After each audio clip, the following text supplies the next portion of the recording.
Okay, so Namo Jinanam, Jai Jinendra. Good morning, and a very warm welcome to all of you in this international webinar. Today is a very exciting day as it marks the 21st Foundation Day of the Center for Studies in Jainism, KJ Somaiya Institute of Dharma Studies, Somaiya, Vidyavihar University, Mumbai. Foundation Day is also a time to look forward and set new goals for the future. So in this spirit, we have come together to celebrate this momentous occasion in the form of an international webinar on Jain studies, present scenario, opportunities and future prospects. My name is Dr. Arihant and I am proud to be an assistant professor at this prestigious institute. I'm delighted to be your host for this session, and we have with us today a renowned scholar of Jain studies as our esteemed speakers. Respected Dr. Sulekh Jain sir, Chairman, Governing Council ISJS North America, past President Jaina. Professor Jitendra B. Shah sir, Director Shrut Ratnakar, former Director LD Institute of Indology, Ahmedabad.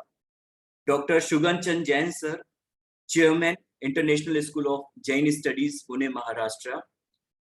Professor Dharamchand Jain sir, former HOD and Professor, Department of Sanskrit, Jain and Vyas University, Jodhpur, and Chairman, Jainology Center, Tirthankar Mahavir University, Moradabad. And Professor Anand Prakash Tripathi sir, Directorate of Distance Education, Jain Vishwa Bharati Institute, Deemed University, Ladnu, Rajasthan.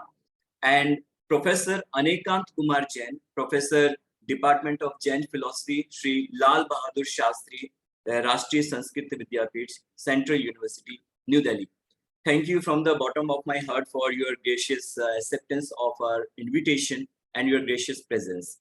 Now, according to our Somaiya University tradition, let's start this international webinar with campus prayer along with invocation. I'm inviting Dr. Prachi Pathak ma'am, Assistant Professor Dharma Studies for campus prayer. Please, ma'am.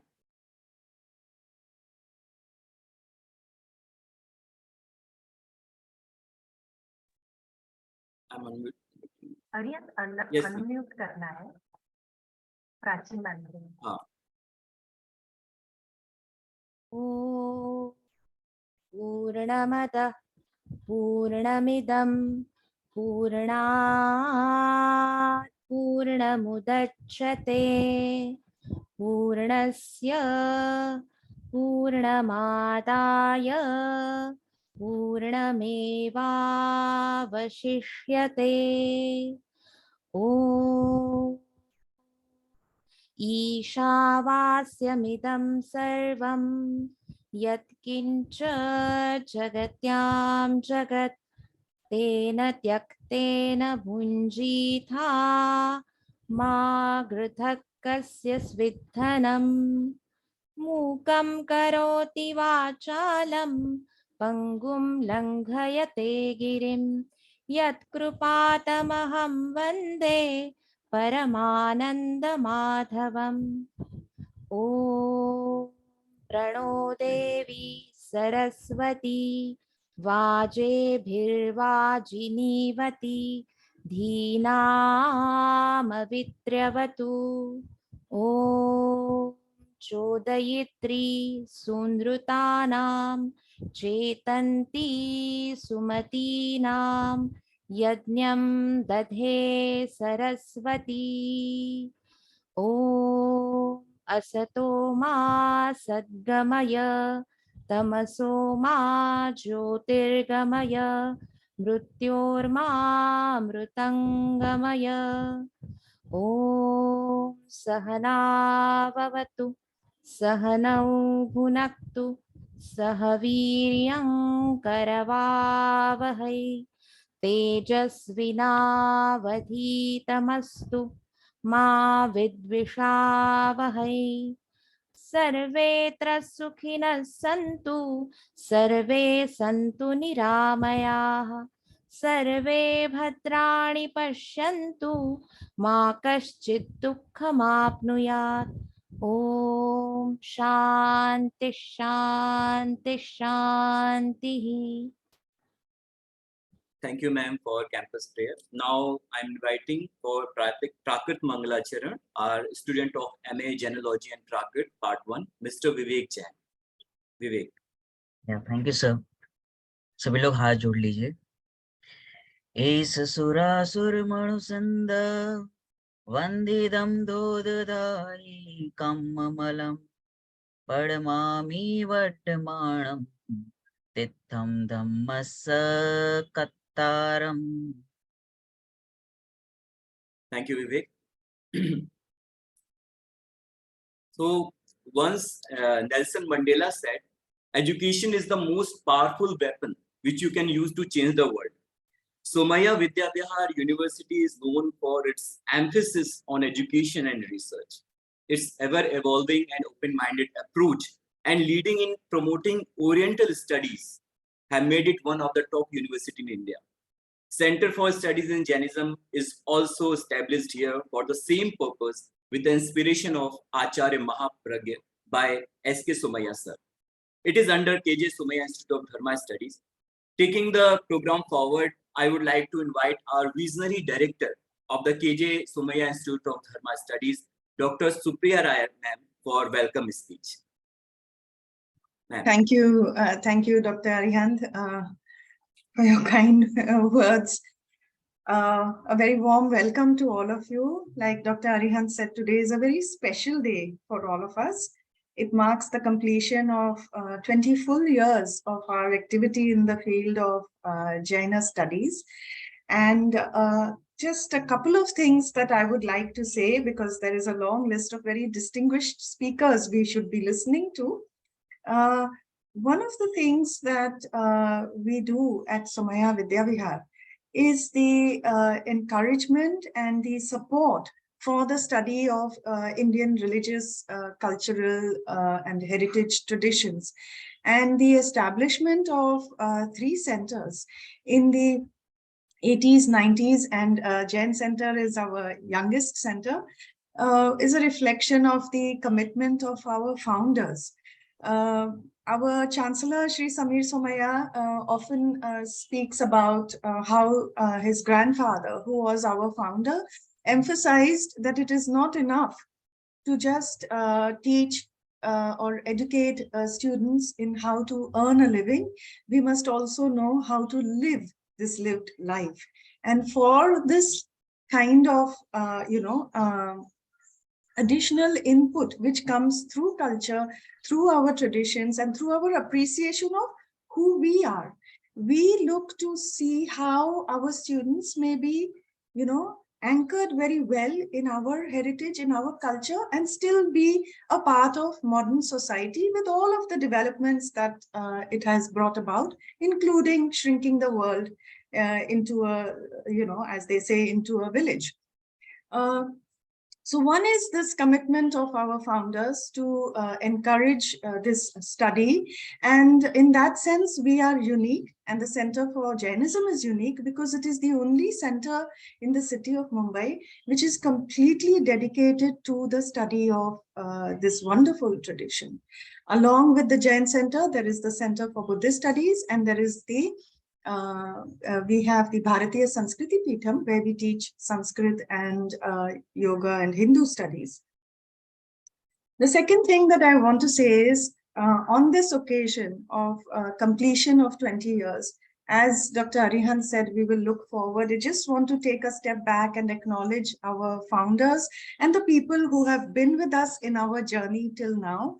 And of course, Acharya Mahapragya ji inaugurated this center, his presence over there at the inauguration.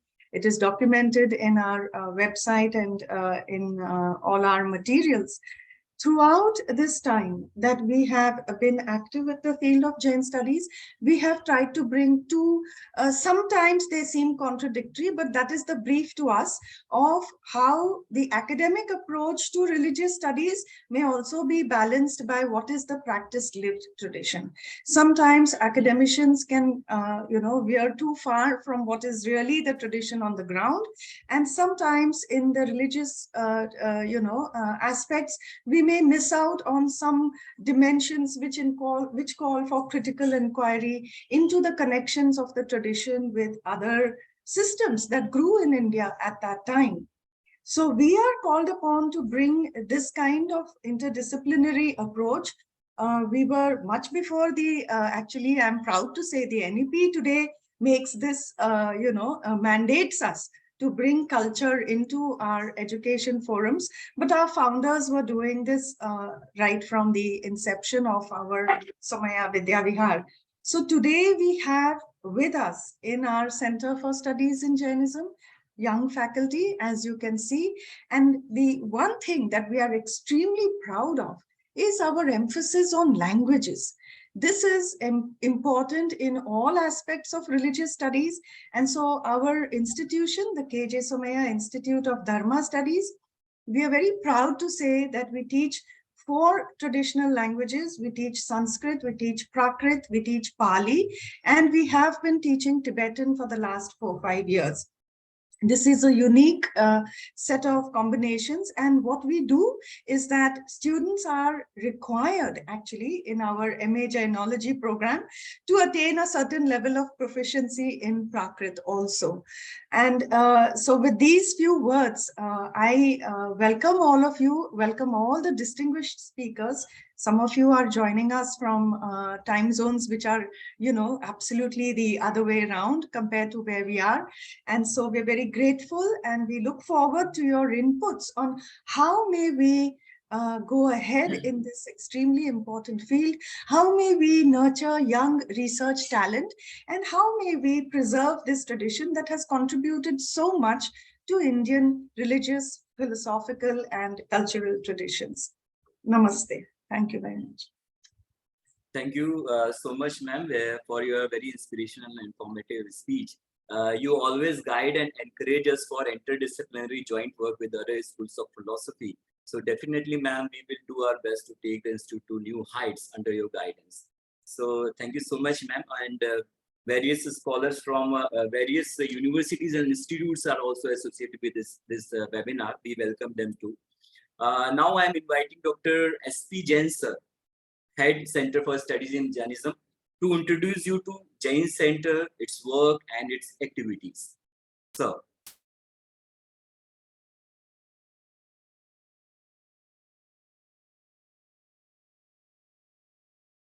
Jain sir, mute hai.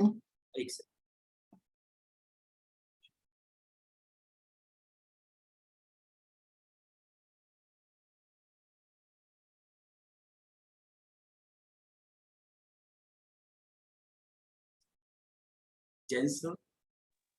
Yes, ओम नमः। आप सभी का हार्दिक स्वागत है। 21 अप्रैल 2003 का वो पावन दिन था। लगभग सुबह के 8:30 बज रहे थे। आचार्य महाप्रज्ञ जी के चरण कमल सोमैया विद्याविहार के प्रांगण में पधारे। उनके सानिध्य में और उनकी प्रेरणा से माननीय श्री शांतिलाल जी सोमैया ने तब जैन सेंटर की स्थापना की थी। आज इस बात को 20 वर्ष पूरे हो रहे हैं और हमें गर्व है और खुशी है कि तब से हम लोग निरंतर इस सेंटर की प्रगति में यथासंभव योगदान दे रहे हैं। हमारे साथ में हमारी डायरेक्टर सुप्रिया जी हैं। हम इनके निर्देशन में इस सेंटर को 1 जुलाई 2020 से जो है आगे प्रगति कर रहे हैं।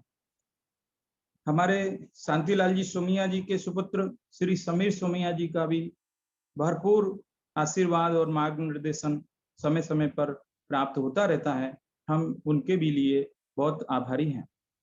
मैं यहाँ पर पधारे सभी विद्वज्जनों का, माननीय सुलेख जी, माननीय सुगन जी, प्रोफेसर धर्मचंद जी, प्रोफेसर जीतू भाई ji, professor Anand Kumar ji and professor Anekant ji, आप सभी का मैं तहे दिल से बहुत बहुत स्वागत करता हूँ, आभारी हूँ। जैन सेंटर की गतिविधियों के बारे में कहना चाहूँगा कि हमारे जैन सेंटर में शिक्षण के साथ थोड़ा शोध कार्य भी हम लोग करते थे, लेकिन अभी कुछ समय से हम वो काम में ध्यान नहीं दे पा रहे हैं। इसलिए भी हमने ये एक सेमिनार का आयोजन किया है कि आप सबके मार्गदर्शन में हमें कुछ और प्रगति करने का अवसर प्राप्त होगा। हमारे यहाँ पर जो पढ़ाई होती है उसमें सर्टिफिकेट और डिप्लोमा कोर्स जो कि जैनोलॉजी और प्राकृत दोनों विषयों में चलते हैं। इसके साथ ही एमए जैनोलॉजी और प्राकृत विषय में है। पीएचडी भी हमारे यहाँ पर चलती है। और इसके अतिरिक्त हमने इसके पूर्व कुछ ऐसी जो है दुर्लभ कृतियां जो कि संस्कृत भाषा में लिखी हुई थी, पद्यमय हैं और लगभग 1000 वर्ष पहले लिखी हुई थी, लेकिन उनका कोई संपादन कार्य अभी तक हुआ नहीं था। तो ऐसी 2 कृतियां जिनके नाम मैं बोलता हूँ, एक आराधना समुच्चय है, दूसरी योग सार संग्रह है। उनका संपादन कार्य बहुत ही कुशलता से यहाँ पर किया गया और हमारे सोमैया पब्लिकेशन से वो प्रकाशित हुई हैं। इस प्रकार हम थोड़ी बहुत गतिविधियां यहाँ पर करते हैं और आगे भी हम करना चाहेंगे। हमारे जैन सेंटर में एक मैं हूँ और हमारे अरिहंत जी हैं, 2 हम टीचिंग फैकल्टी में हैं। हमारे रेशमा जी और वर्षा जी ये रिसर्च असिस्टेंट हैं। कुल मिलाकर हम 4 लोग हैं। बाकी मैडम का भी हमको सहयोग मिलता रहता है। और इसके अतिरिक्त जो अभी कुछ समय पहले महेंद्र कुमार मुनि जी देवलोक गमन कर गए हैं, उनके साथ हमने विगत वर्ष में प्रति माह एक वेबिनार किया था और बहुत ही अच्छा रहा। उसमें साइंस के साथ जैन दर्शन के सिद्धांतों की हमने तुलना करके देखने का प्रयास किया था। आचार्य वो मुनि महेंद्र कुमार जी की बड़ी हार्दिक इच्छा थी और वे समय समय पर कहते थे कि आगे चलकर इस जैन सेंटर में एक जैन चेयर की स्थापना हम करने की कोशिश करेंगे। और इस संदर्भ में मेरी प्रोफेसर केपी मिश्रा जी से बात हुई थी और अभी वो किसी काम से बाहर गए हुए हैं। जैसे ही उन्हें समय मिलेगा वो इस संदर्भ में कुछ व्यवस्थित रूपरेखा बनाएंगे और इसके लिए हमने 2-4 लोगों से बात भी किया है। और मुझे उम्मीद है कि आज 21वां फाउंडेशन डे है, अगला जो है 22वां फाउंडेशन के पहले पहले हम लोग, मुझे पूरी उम्मीद है कि शायद हम जैन चेयर एक ले आएंगे। इस प्रकार का मुझे एक भावना है, जिज्ञासा है और आप सबका मार्गदर्शन की मैं बहुत अपेक्षा रखता हूं। आप सब हमें बताएंगे। अभी हमारे वर्तमान में जैन सेंटर में लगभग 60 से 70 विद्यार्थी पढ़ रहे हैं और हम चाहते हैं कि आगे ये संख्या और भी बढ़े।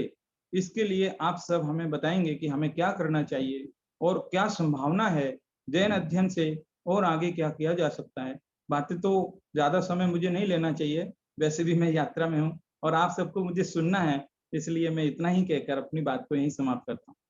जय Hind. Thank you so much, sir, for introducing to Jain Center with everyone associated with this webinar. Jain studies is important for a variety of reasons. First and foremost, it is important for its academic value. Today, awareness has increased among the masses to study Jainism, but due to a lack of proper guidance, many people are unable to move forward in this field. There are lots of questions raised in young minds. So during the session, the participants will have the opportunity to ask questions and engage in dialogue with our panelists. So first of all, I'm inviting Dr. Sulek Jain sir. He is the founder and co-founder of several organizations and institutions in North America. And he is a chairman of Governing Council ISJS North America.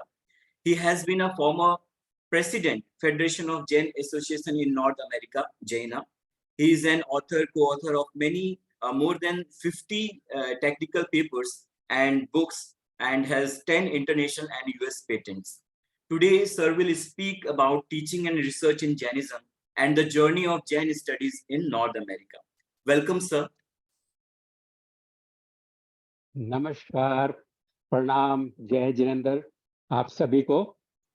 मैं देख रहा हूँ काफी सारे मेरे friends जिनको मैं जानता हूँ, मिलता हूँ, दे आर हियर। सो सभी को मेरा प्रणाम।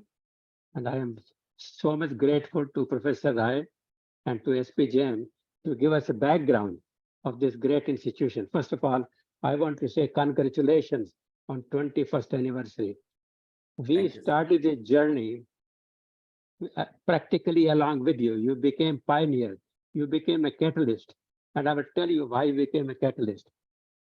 After a couple of years after you are seeing here Dr. Shugan Jain and myself and few other people. We started this journey following you, what you did in Mumbai. We did have many time lengthy talks with Somaiya ji later on. But I want to share with you the talk that I'm going to share.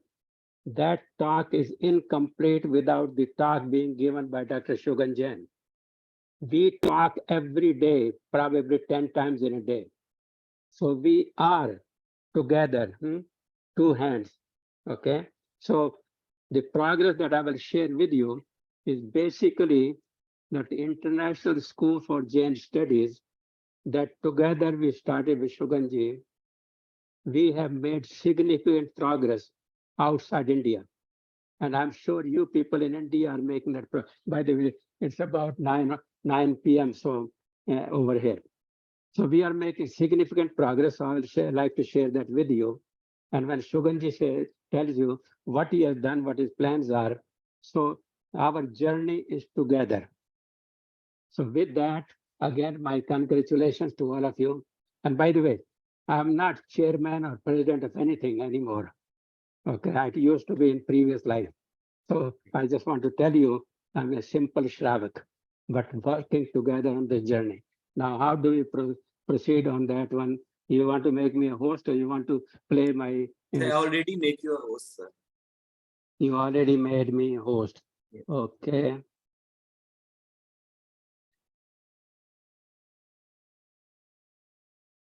All right.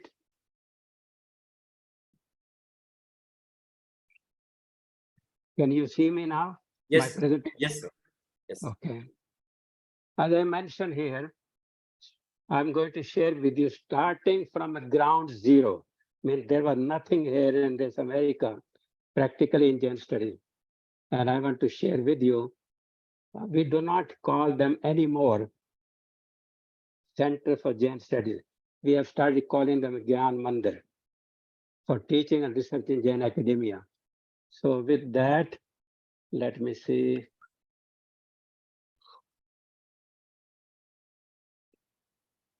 The very first question that comes up, why do we study Jainism? And I'm talking not in India, I'm talking outside India. Okay, I give you two examples here. One is Professor Donald Davis, University of Texas in Austin. It is in USA. This is one of the largest universities in America. 55,000 students in one campus. Okay. And I asked Professor Donald Davis, he teaches Jainism, by the way, for the last 30 years. At one time, there were 103 students in his class in Jainism. And he also is very good scholar of Prakrit and Sanskrit and Hindi. So he said very nicely, he said, Jain Dharma offers a different pair of eyeglasses or a prism through which to view the world and its problem. Why he said that? You got to realize that out of 55,000 students in this university in one campus, 90% are Judeo-Christian. They never heard of Jainism. They did not know the spelling of Jainism. So he's teaching them Jainism, and he said, all these students who never heard of Jainism, they look at the world problem only from those colored glasses. So I'm giving a new perspective of Ahimsa, and that's what I'm teaching them. I'm not teaching them Jainism, I'm teaching them about Jainism. Now here is another one. Professor Brian Donaldson. She is Bhagwan Parsnath chaired professor at University of California at Irvine. And I always try to share this with you. She wrote this long time ago, before she became a professor. In fact, she wrote this, what I'm going to share, when she applied for admission to International School of Jain Studies, probably maybe 15 years ago. And you see her vision. She said, I want to hear everyone talking about Jainism. I want religion and philosophy department teaching it. I want ecologists and agricultural technicians exploring its sustainability model. I want animal ethicists investigating it. I want metaphysicians engaging its textual and cosmological claims. I want economics department examining its charitable giving and solvency. I want diplomats, non-violent practitioners, and just war theorists scrutinizing it as a viable political way of life.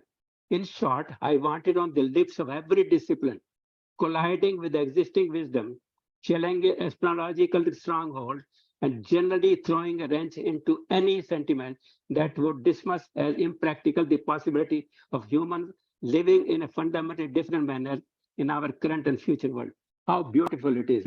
This has been our guiding light, guiding principle for many, many years.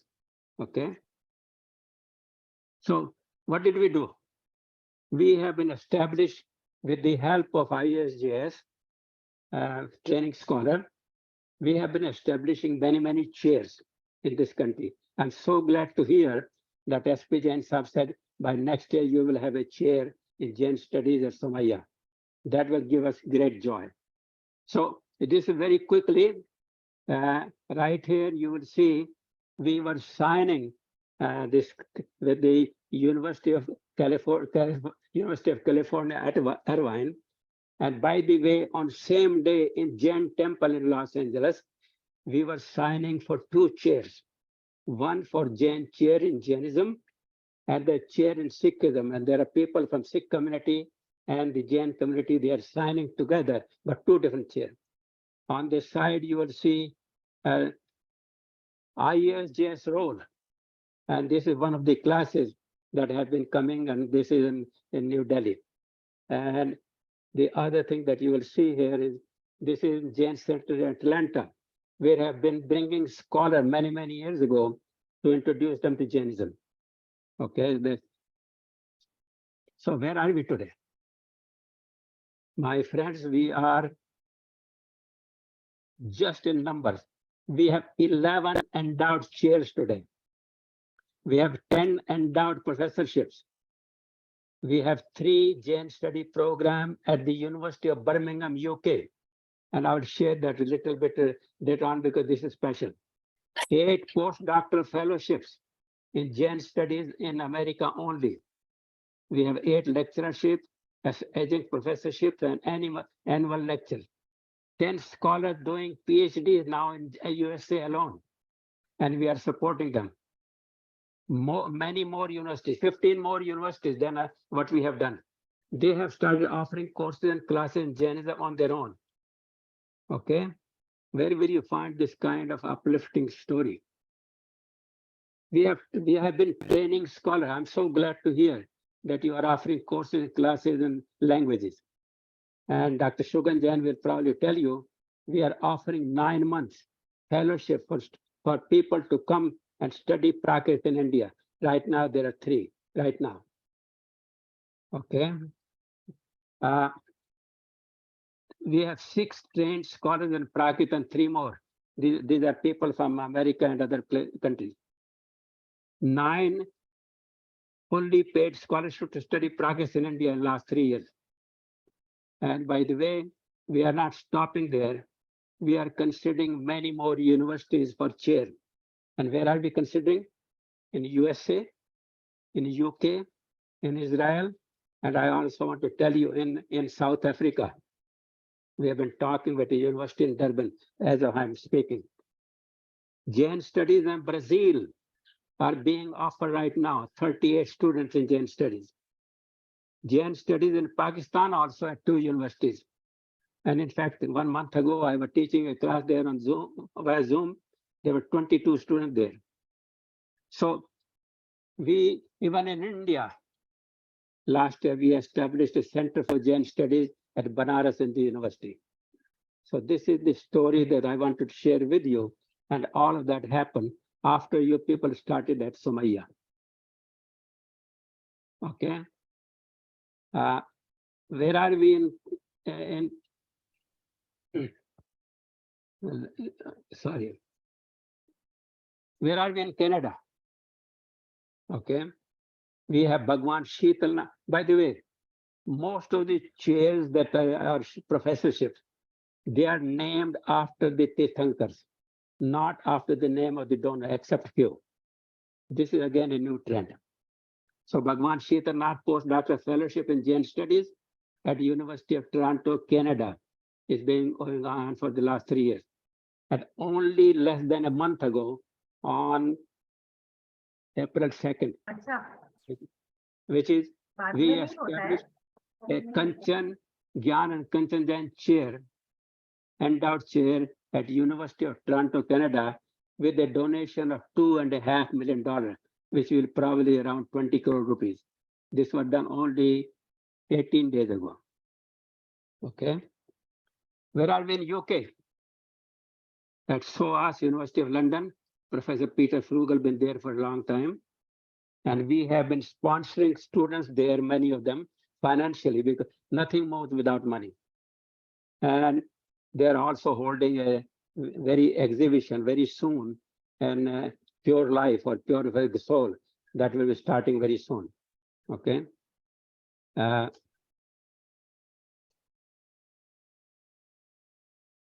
Now, a new and historic step at the University of Birmingham in UK, England.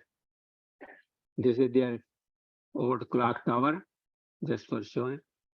What did we do there? On November 16, 2022, which is only about 4 or 5 months ago, the Jain community and donors of USA and UK established Bhagwan Dharamnath Endowed Jain Studies Program at the University of Birmingham in England. And the signing ceremony took place in British House of Commons. Sorry about my spelling mistake. And this program will have 2 chairs, not 1, 2 chairs, one devoted to Jainism, another devoted to philosophy and applied Jainism, and another postdoctoral fellowship. And the good news on that one is, as of today, they have hired a professor for the first chair. This is as of today. And this will be the large, so far, this will be the largest Jain study program, three position in one university, anywhere in the world so far. Okay. If I can keep on, where are we in Europe and other countries? Belgium, Ghent University. We have Professor Eva de Klerk. We have PhD program there. Established Acharya Mahapragya Professorship in Jain Studies 2 years ago. And Dr. Tine Wakman is holding that chair. They provide MA program in Prakrit. In Germany, we have Dr. Claire May. All of these people are Jain scholars, okay, who did PhD in Jain. In fact, Claire May spent a couple of years in Mysore, okay. And in Israel, just established a chair at one of the topmost universities of the Jewish world, at Hebrew University in Jerusalem. And they are going to advertise that position very soon. Okay. And keep on going, and quickly I will finish. What about India? I already mentioned Banaras Hindu University, BHU, Bhagwan Shreyansnath Jain Study Program, established last year with a funding of $45,000 per year. And we are paying the second installment just within a week. And Dr. Muluk Raj Mehta is the director. And also, of course, a 2-day international symposium. On that, many symposiums have taken place, so I will not take your time. Brazil, only within 1 year, we have made a significant inroad in Jain study at Catholic Pontifical University of Sao Paulo, Brazil. And Dr. Patricia de Souza, she is teaching Jainism with 38 students. And the language over there is Portuguese, not English. Okay.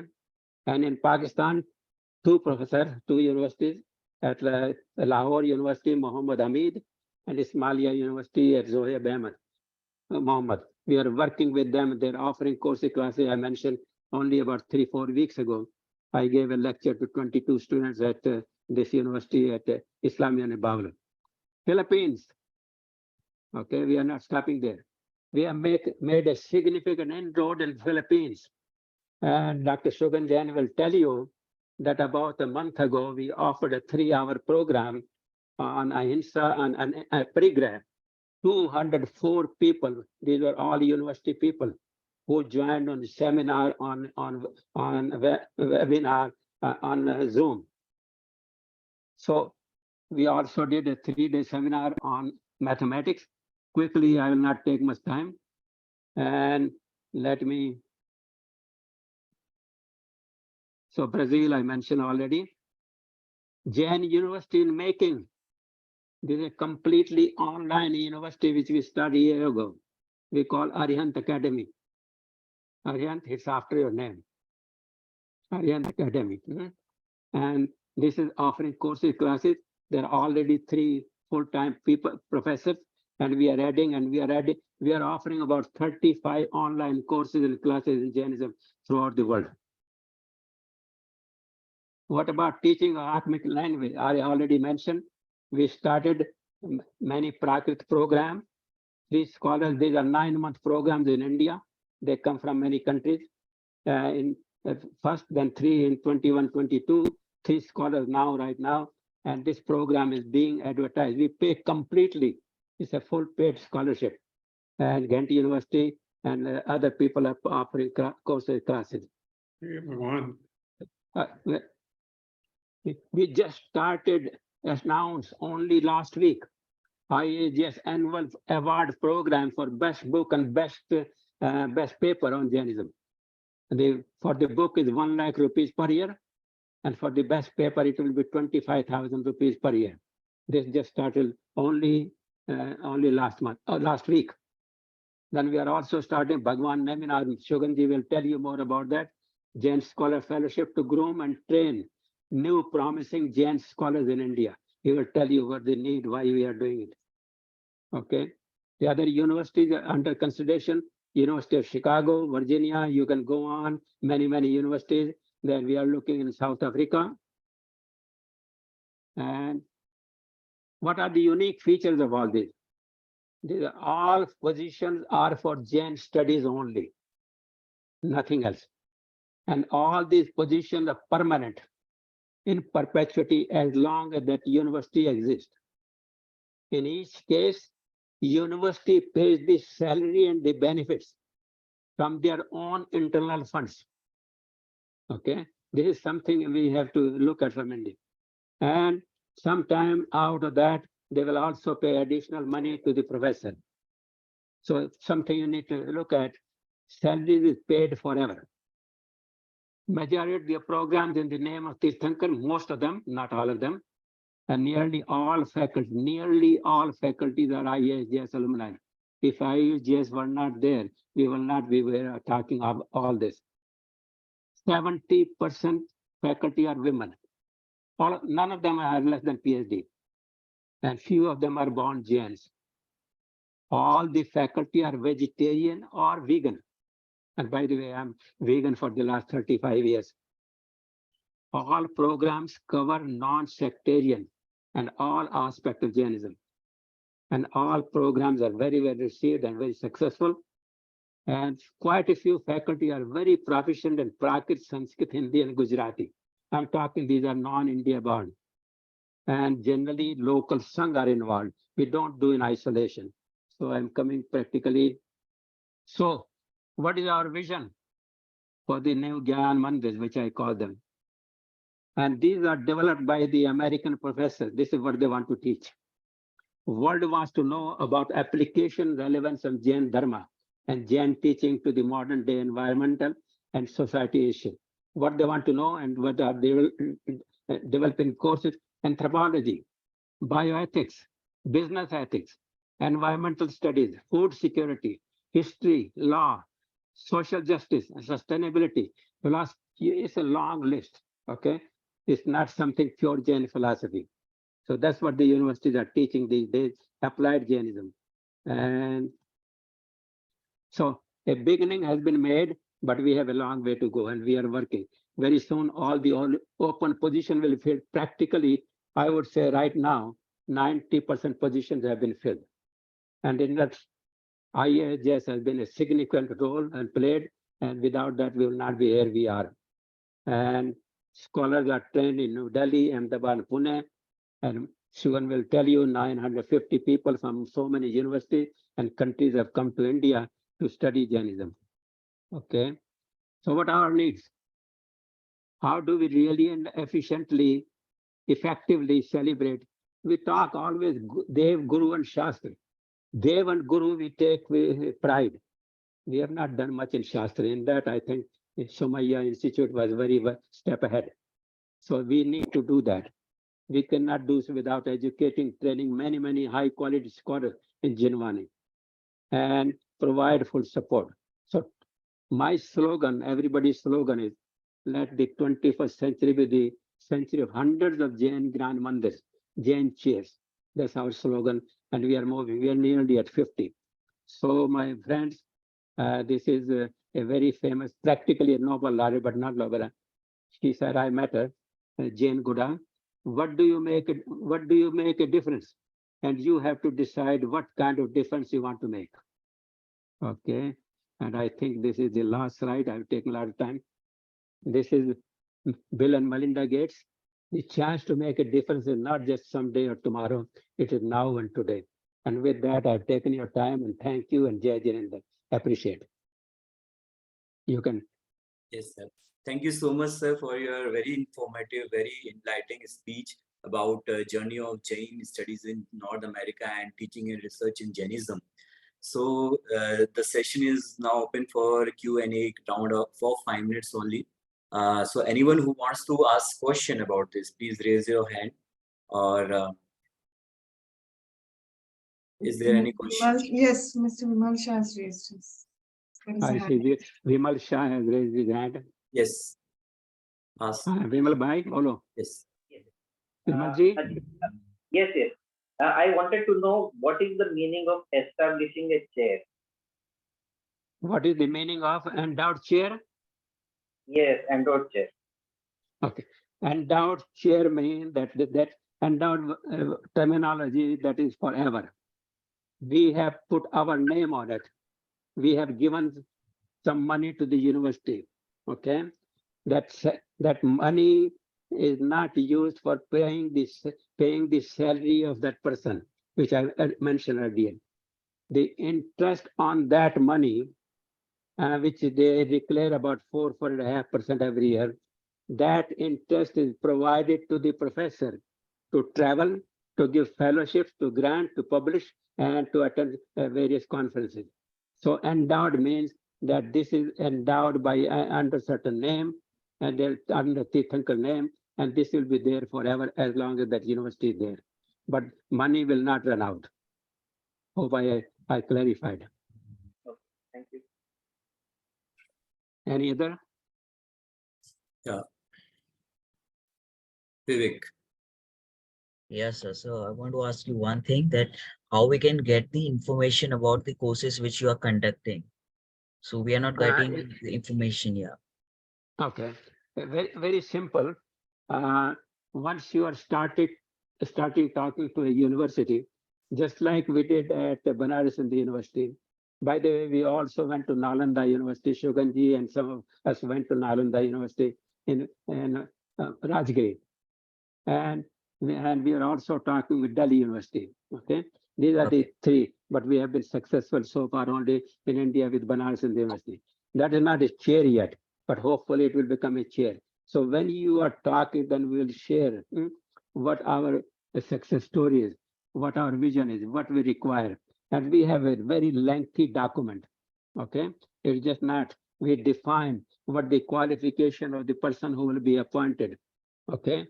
And we define what that person will be, that this is a Jain chair, not any other religion. Okay. Even though they can teach world religion, so many other things, applied religion. So there is very well defined, a document of 10 pages. Okay. That's what. So we'll be very happy to share with you. Of course, you will have to customize for India. What we do abroad is not the same thing completely applicable to India. You will have to customize it. But Shogunji and I and many of us will be very happy. Bring people, collect money, okay, get some donations, and let's open many more places. Okay, sure. Thank you. Any other questions? Okay. Can I ask? Sure, sir. Sure, sir. Please. A very good talk by you. Thank you, Dr. Sulek ji. I want to ask how many students are being benefited by these chairs and institutions in various countries? Okay. How many students are getting benefit? पहले तो नमस्कार धर्मचंद भाई साहब. Ji. I always enjoy listening to you. This meeting you. information was missing. No, I know. Number one, it takes a while for any chair to become fully functional. Okay. Number two, only now most of these positions are being filled. Many of these positions you create, it takes through a large number of steps that the university will create a permanent position. They will advertise it. As of yesterday or this morning over here, University of Birmingham advertised those 3 positions globally. And probably, I forgot the number of the countries. Applications came from 10 countries, from India, from UK, from many other countries. And there were about 50 applications, 50 people they applied. Through a very lengthy interview process of spread over 2 or 3 days, these people are selected. Once they are in there, then it takes time. So if you will ask me this question 2 years or 3 years from now, I will give you a very good idea at that time. But at the same time, I mentioned to you that in Brazil, which we only started last year, the class size was 38. Okay. In Pakistan, it only started first time this year. The class size was 22 students. Most of the places over here, somewhere the class size has been 20, 25, and other places it has been closer to 100. The total number I do not have, but we are not, because we are not doing yet. But I would say, with all these whatever functioning, at least more than 500 people, at least 500 students are each semester. This number is going to grow to 3-4 times very soon. I hope I answered your question. Okay. Thank you, sir. Okay, thank you so much, sir. And some of the distinguished scholars also joined this international webinar.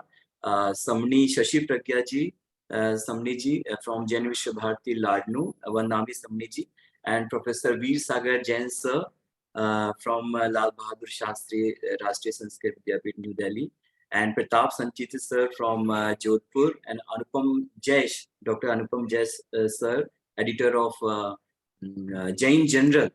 He is also presented here. So we welcome all of you. Thank you so much for joining this webinar. Now I'm inviting Dr. Shugan Chand Jain sir. He's the chairman of the International School of Jain Studies in Pune, and have an excellent experience to incubate new ideas into viable and running organization, both commercial and NGOs, engineer IT, and now philosophy background in the international environment, later been involved in setting up successfully a residential summer philosophy school in Delhi for PG students, teachers and researchers of global universities and high schools. So welcome, sir. Okay. Jain, I feel honored to be invited to this session.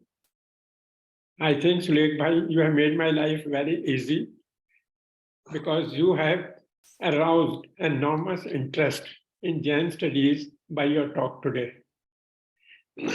Now, friends, generally when we see, we are, attracted by what we see, what is going on, and then we try to chase that. I give you a story. Some 25 years ago, Bata sent 2 of his best marketing people to Africa to see what is the market for shoes in that country, let us say Tanzania. So one of them went there, and after 3 days, he sent a message, there is no market because nobody wears shoes. And the second man says, sir, market is infinite.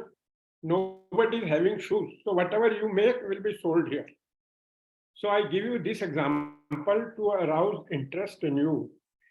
That you have to see the opportunities, not what it is, but what can happen. Sulekh Bhai told you what it is. I will try to limit my presentation to help you with the process that we went through, so that you can also prepare yourself. And while I'm doing this, Suleik Bhai has told you so many positions, so many chairs opening up, and a lot of you have been applying, but the success rate is 0 today. Our Indian friends, they are not able to even, have one position in any university overseas. So what it is? So I will make a brief presentation about the situation at 2005 when we started ISJS, and Somaiya also started. I used to meet the elder Somaiya ji quite a lot. We had an MOU with you, and then the present, Somaiya ji. But somehow, limitations hote hain ki we could not materialize it much. So I'll start with a presentation, and then we'll have a questionnaire, a question and answer session. I'm not going to make any claims, broad claims like Suleik ji has said. Like a worker, I will tell you the matter of facts.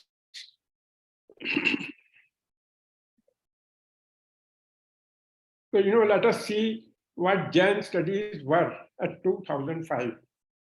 And my orientation will be mostly global, with Indian references also. See, so let us see. So let us see till 2005 what was there.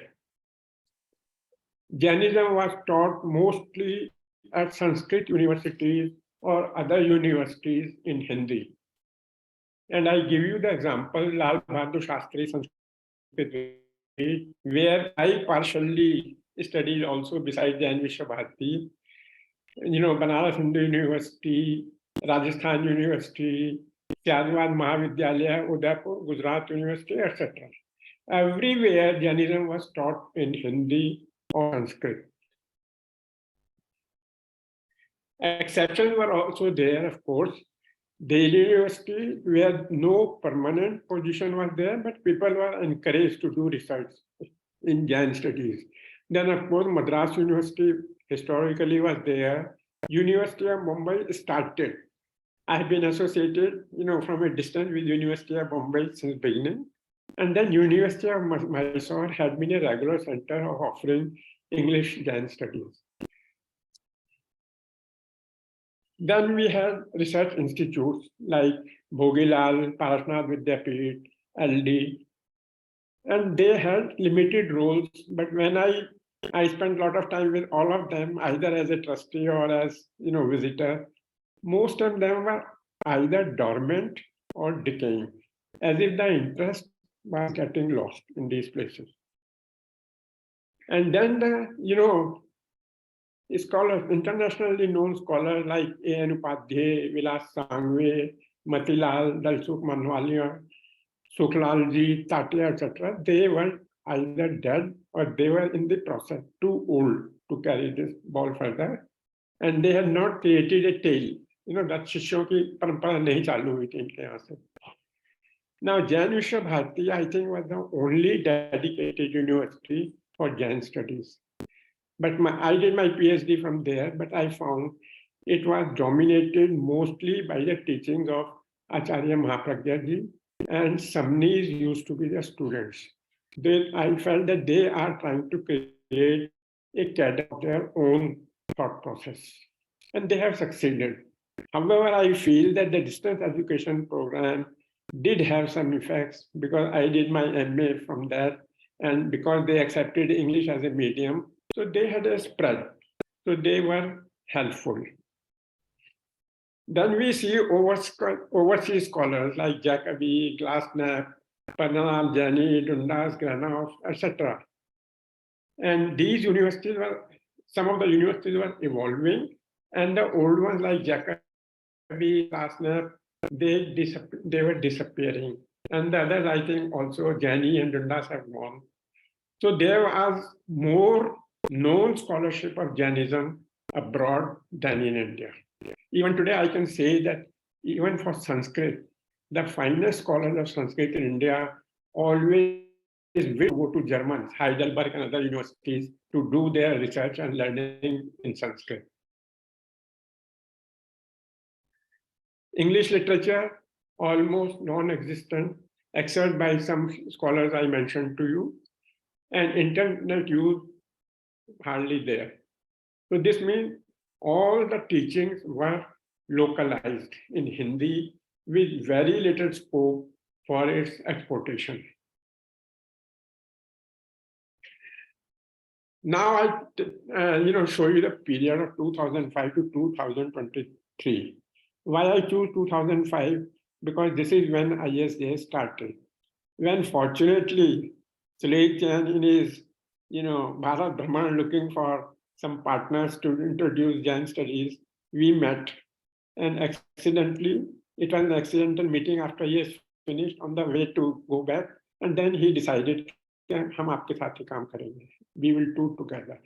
So that's how the beginning was there. I don't know what he found in me, but this is what it was. So ISJS was set up in 2005. And you know what we did? In business and in life, you have to be focused. You cannot be doing everything. So what we said, we will focus only on promoting Jain scholarships in overseas universities. इसका मुझे बहुत नुकसान हुआ क्योंकि India में मुझे लोग जानते ही थे. I was an outsider, but doesn't matter because this is the objective you have. So we said we will do everything as they do overseas, and we will try to meet their requirements. Issue: no faculty. ISJS, because it was me, so no buildings, and we used to employ translators in the classes. Some of the best Indian scholars who were Hindi Bhashi only, we used to have translators in the class to translate their lectures and help them. Most of the time we found that people were hobbyists. थोड़ा पढ़ लिया, वो कहते थे हम expert बन गए, we will teach them. And we had very few places to host classes. Most of our programs used to be residential because our motive was to provide experiential learning, not just classroom teaching. Classroom teaching you can do in USA. I can go or you can go to USA and teach them. But we said no, they have to live in Jain places, they have to see people, rituals, everything. And such places were not many. And of course, money, because I was alone. So the money was a big constraint, and that's why our progress was a little slow. Now then ISJS acted. So what we did, we will not create facilities, but we will improve facilities. For example, Nashiaji in Jaipur. We gave money so that they can toilets get improved, kitchen is established, internet is established, etc. And then we started publishing in English on the net and hard copies. And we even promoted some scholars, Hindi scholars, to learn English. And the most important thing we did is we used to invite an overseas academician, a renowned overseas academician like Paranjani, Nalini Balbir, and others to ISJS classes for teaching for 3 to 5 days. The idea was to bring temperament in the classes of overseas teaching and using English as a language. And so the learning process for Indian scholars started. And we started supporting overseas scholars visiting India for research. This was also a big thing. So, in a way, what we were trying to do is create ISJS as a hub for learning and researching on Jain studies, both within India and abroad, but in English, not in Hindi or something. And then we started publication in English, books in English. Either we did ourselves or we, funded some others to publish their books in English. And if you go to our website, you will see plenty of such books there. And then we started processing projects or programs on application of Jainism. For example, Teacher for Peace. We said we will try to use the principles of ahimsa to teach it in the schools for the students as well as the teachers so that they can improve their teaching skills. So this was a new application, orientation that we started. And in the end, we started offering Prakrit studies, workshops, and seminars on topics ignored so far. For example, Salekna, we did it. Determinism, we did it. Manglayatan, dating Mahavir Nirvana, antiquity of Jainism. So these were the social consciousness in Jainism, which we did in 11 universities in India and abroad. So we picked up, topics which are not very common in India, but overseas, like we saw the list Suresh Bhai showed, that these are the things people want to see, how Jainism can be used in life. And then we started taking up researches in sociology, business ethics, history, and antiquity of Jainism. We have, I think, some of the finest books available already, because our objective was whenever we do a seminar, we have to print the proceedings of the seminar in a book and make it available both in hard copy and on the net. And the latest offering are, as Suleik Bhai said, award for the best book and the paper every year.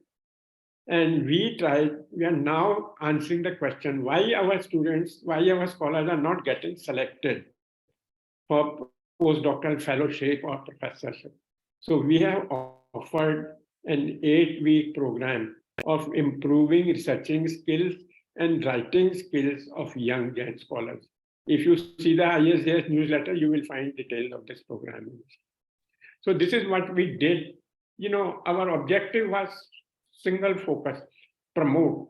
I didn't want to be the best scholar in the world, but I wanted ISJS and me to be the best source to promote scholarship. Now, present scenario, present scenario, what is this? ISJS has been adopted by Dr. Firodia in 2022.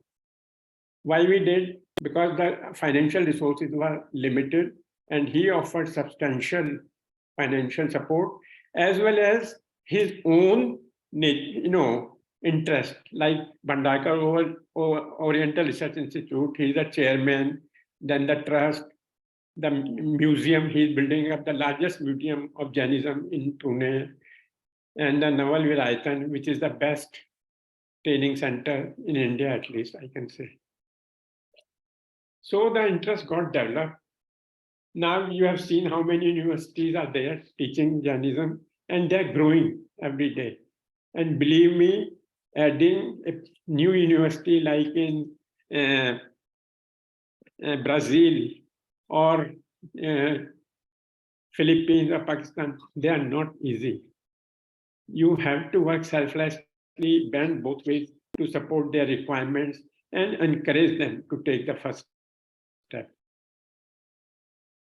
And then Jains in USA are getting seriously involved. Why I say?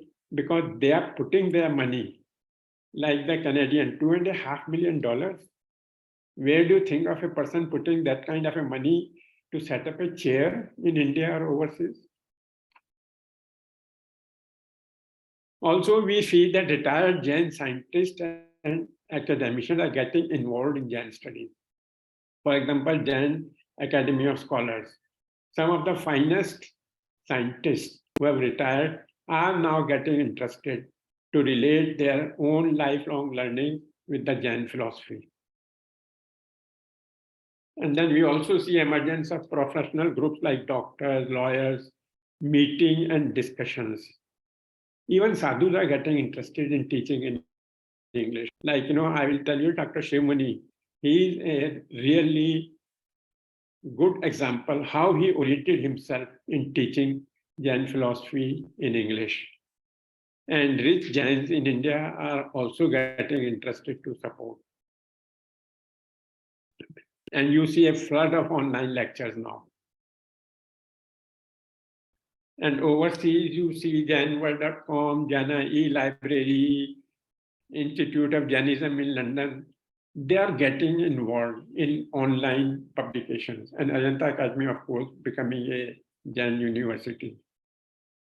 With this background, now this is my personal thing. What do I see the scope for Jainism? Jain studies, not Jainism, Jain studies. And you see this graph. You see in 2005, we were almost negligible. 2023, we see it is growing.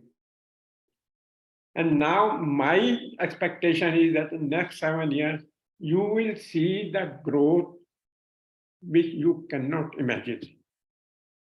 Like if we have 25 universities, I think more than 100 universities you will see by 2030.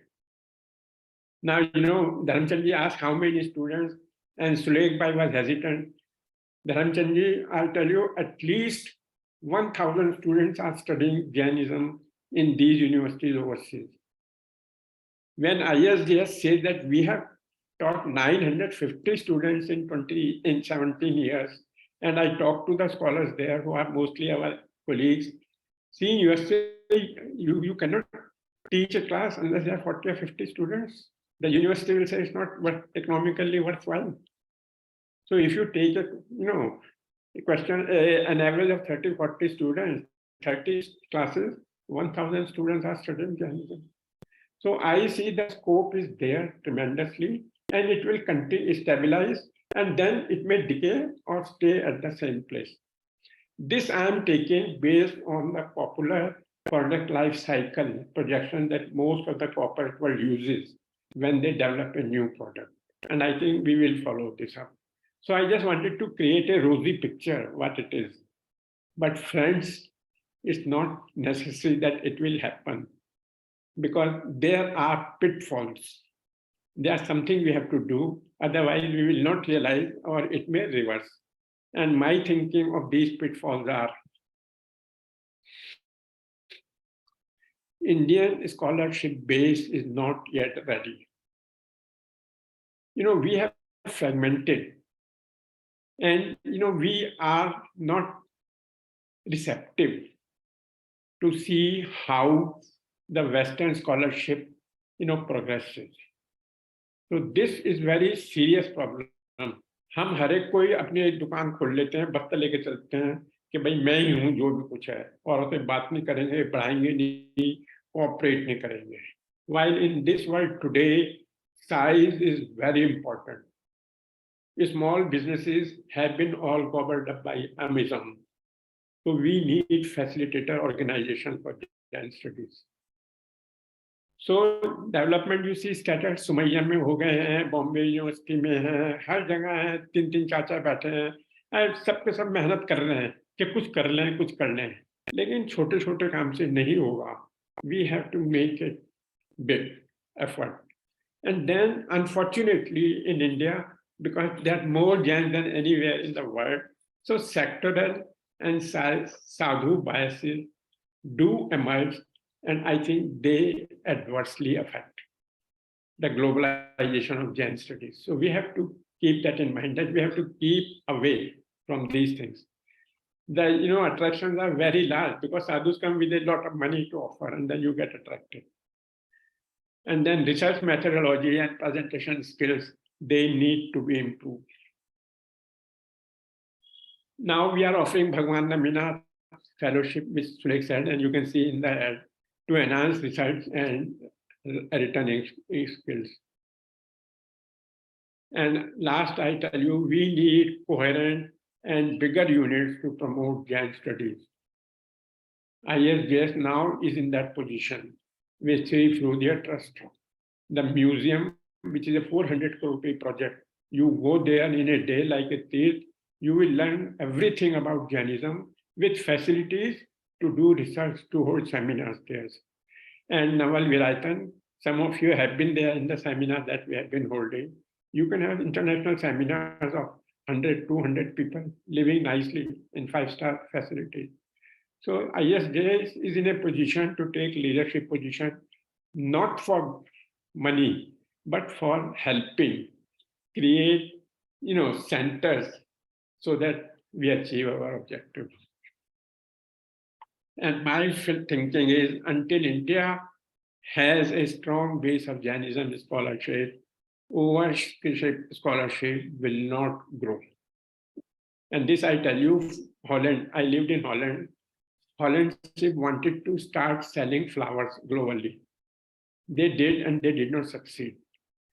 So they said how to improve our quality. So they started marketing flowers in Holland itself first. They created a market and learned the process. And now they became the world's largest producers and marketers of flowers. So unless we do have a very strong base of Jain studies and scholars in India, overship, they will come and go. Because everyone will like to go to the home country of the religion and see what is happening there. So friends, this is my take. Now I'm open to the questions. Thank you so much, sir, for your insightful review of Jain studies and its projections. You provided a comprehensive overview of the historical background of Jain studies, its current state, and how it is likely to evolve in coming years. Your thought-provoking analysis will surely lead to further discussion and exploration of this fascinating subject. You showed the graph also and said that in the coming years, the number of students studying Jain studies will increase exponentially. So your vision will definitely come true, and we are with you, sir. Thank you, sir. Thank you. So this session is open for discussion. Any questions? Kindly raise hands. Alpa Varsha. Yes, Alpa Alpaji. She is a student of MA Part 1 of Somaiya University. Ji sir, Jai Jinendra sir. Sir, you said very well that universities are good for the Jain studies, but can't we start it from the childhood? बच्चों को जन्म से ही वो संस्कार अगर मिल जाए, like Gurukulam style. I have seen 2-3 Gurukulams over here. In Ahmedabad, near Ahmedabad, there is a one Gurukulam. In Bombay also there is a one Gurukulam, but it's very small thing. And no parents wants to enter their children in that Gurukulam because what is the future? They won't get any degrees. So why don't we start something like Gurukulam and we give an authentic degree to them so they can pursue any course in the future after 10th or after some years, 15, 16 years, if they want to become a doctor, engineer, we can do that. But that should be authentical, that degree. So, आपने बहुत important, you made a very important thing. My experience of large classes at Bombay University, Madras University, and other places I will not mention, these were mostly female students filling time till they get married and have an MA degree. So we are not thinking of creating professionals in the studies. And what I'm trying to project you through that graph is that the time has come to take Jain studies as a profession, not as a hobby. This means that we have to improve. आज आप Gujarat university में MBA के लिए नहीं भेजोगी अपने बच्चे को. आप कहोगी मैं अहमदाबाद में भेजूंगी, IIM अहमदाबाद में या किसी और जगह भेजूंगी. क्यों भेजोगी? क्योंकि अब ये प्रोफेशन हो गया, हाई वैल्यू वहां से ही आती है. इसी तरह जैन स्टडीज के लिए अगर करना है तो अगर हम अपनी स्टडीज को प्रोफेशनलाइज नहीं करेंगे और ये नहीं बताएंगे अपने स्टूडेंट्स को कि आगे उनके लिए कैरियर पाथ है, तो ये सीरियसनेस नहीं आएगी. And this is the only reason वो मैंने आपको चार्ट दिखाया था. Otherwise I could have removed this. This thinking has to come that Jain studies is a profession. It is not just a pastime. वो सिर्फ पाठशाला के स्टूडेंट नहीं रह जाएंगे. पाठशाला के टीचर वो क्या बोलते हैं कि जैन पढ़ रहे हो क्या, पाठशाला पढ़ाने जाने हैं, ये रह जाता है सबके दिमाग में. वो माइंडसेट चेंज करने की जरूरत है हमें. That's right.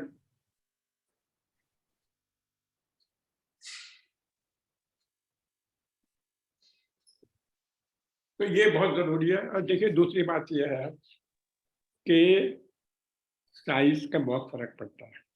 और टेक्नोलॉजी अब आपके पास है तो ये छोटी छोटी यूनिवर्सिटियां सब अलग अलग सारे काम करेंगे तो नहीं होगा। सोमैया है, वो सोचते मुझे ये करना है, बॉम्बे यूनिवर्सिटी सोचते मुझे ये करना है, एंड दे इंटरैक्ट, एक्सचेंज करें, जो भी कुछ करें, and then we need facility तो इनको सबको हेल्प कर सके। तो unless you have this kind of thinking, Jain studies चलने वाली नहीं है। I will not name, but some of the people who are present here can tell you why the registration in Jain studies is declining, not increasing in some of the best places, and the type of students who are coming there. ये हम बातें खोल के नहीं करते क्योंकि हर एक को दुख होता है इससे, but these are facts. पर सर अगर हम सबकी धर्मचंद जैन मेहनत सर। होगी ना तो ये पक्का होगा, क्योंकि अभी वैदिक मैथ्स भी देखो, सब स्कूल में वैदिक मैथ्स अभी कराने लगा है, पहले नहीं था, ये मेकोलो एजुकेशन ही था। पर तो इस तरह अभी धीरे धीरे चेंजेस आ रहे हैं, तो हमें फॉर्म तो रहना है कि आएगा, पक्का आएगा। आ गया, आएगा आ नहीं, गया। आ गया। This is what I tried to show you. Yeah, exactly. हाँ. And next question, sir, Professor Dharmchand, Okay. sir, you want to ask? Okay. Dr. Shugan ji, हाँ जी. I want to ask that the scholars who have been appointed on various chairs in different countries, Yeah. have you any plan for their continuous enrichment of knowledge through interaction with Indian scholars? देखिए, why should Is they there do any it? plan to interact Yes, with there Indian scholars? There are, and that's what we are doing.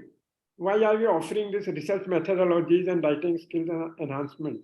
Okay. Why do you hold seminars? Why do we invite, a brainstorming session at Naval Viraitan of foreigners and Indians to, brainstorm which way the studies are going, and then we invite them for lectures. अभी हमने monthly lectures start किए हैं. We are inviting mostly our own alumni or the people whom we have used overseas, ताकि उनकी बातों से हमें पता लगे कि भाई हम कैसे रिसर्च करते हैं. ये हॉबिस्ट नहीं है जो जिनको हम बुलाते हैं ये. So our lecture may not be so popular as one would like के 100 आदमी हो, 200 आदमी हो, लेकिन हम सीरियस स्टेप से ले रहे हैं. और धर्मचंद जी, मैं आपको बताता हूँ कि not because I was the founder of ISJS और अभी मैं पार्ट टाइम प्रेसिडेंट हूँ. ISJS is a promotional organization. मेरे को कोई स्कॉलर मानता है, कोई नहीं मानता. कभी कभी मुझे दुख होता है कि मैं स्कॉलर क्यों नहीं हूँ. भाई मैं नहीं है, क्योंकि मेरा पर्पस ही दूसरा है. मेरा लाइफ में पर्पस ही प्रमोटिंग स्कॉलरशिप है, not to be a scholar. But in the process I do write something which may और may not be up to the mark. तो करते हैं. सो हमारा ओरिएंटेशन ठीक होना चाहिए. आप तो इतने पढ़ाया हुआ है आपने, आप बताओ कैसे इनका फायदा उठा सकते हैं. और फिर थोड़ी बताइए कि कैसे, और फिर इन्वॉल्व भी हुई उस प्रोसेस के अंदर. नहीं ना, आपने ये जो आयोजन किया है मंथली लेक्चर्स का, ये तो अच्छा है ही. उसके अतिरिक्त भी कोई और प्लान हो तो ये आगे होना चाहिए. कंटिन्यूअस प्रोसेस होना चाहिए कि हम एक दूसरे से सीखें, हम भी उनसे सीखें और वो भी कुछ. देखिए, आपके जैसे अब मैं आपको है ना, आपकी पर्सनल विल टॉक पर्सनल, दो I should not talk it okay sir, thank you. आपकी एक्सपर्टीज है, मान लीजिए लैंग्वेज में है या आगम्स के अंदर है. आपको ये बताइए कि how you can contribute this for the general good. इसका क्योंकि जो बाहर के आदमी है ना, उनको आगम की नॉलेज बहुत पुअर है.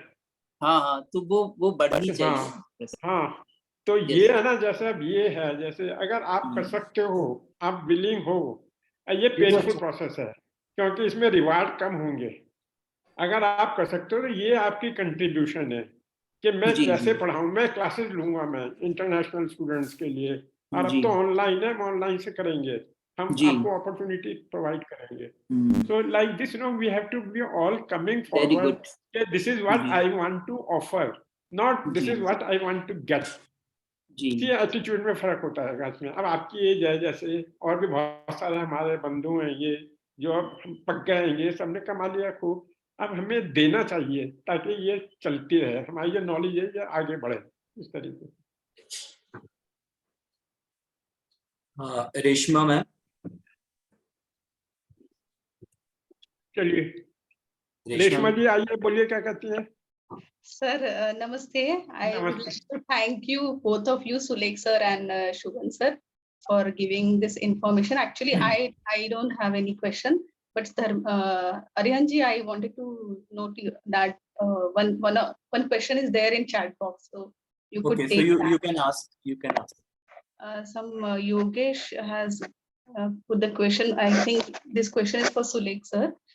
Can you make a single brochure of all the courses across the globe, across the universities on Jainism and practice? Reshma ji, the answer to your question is no, because each and every professor makes his own syllabus. It is Okay. approved by the academic council. The course, the syllabus is not uniform. The two universities, two professors will have a different one. Okay, and they cover. I showed you the list of applied Jainism. Okay, and there is a big list, which is the last slide. So each somebody will be only dealing with animal rights. Somebody will be teaching women in Jainism. Somebody will be teaching Ahimsa and Aparigraha. Somebody will be environment ecology. So it cannot be just one course. So this whole idea of one syllabus does not apply in this country. Yeah, it's a curiosity of student. Thank you, sir. Okay, sir. Thank you, Sulek Jain sir and Sugan Chand Jain sir. Okay. I personally inspired by you. I admire you. You have promoted Jain studies globally through ISGS, and you answered all the questions very well. So next, I'm inviting Dr. Dharam Chand Jain sir. He's a chairman, Genealogy Center, Tirthankar Mahavir University, Moradabad, and he's a former professor of Department of Sanskrit, Jain Vyas University, Jodhpur. He has done extensive research work on epistemology and logic in Jainism and Buddhism, and has edited more than 25 books. He also takes an active interest in other schools of Indian philosophy and Sanskrit literature. He has given lectures related to Jainism and Buddhism at many international forums. He has served as the HOD Sanskrit and as a founding director of the Buddhist Center, Jain Vyas University. Welcome, sir. He will discuss the present scenario of Jain studies and how can we take it forward so that the young generation can also take advantage of it. Welcome, sir.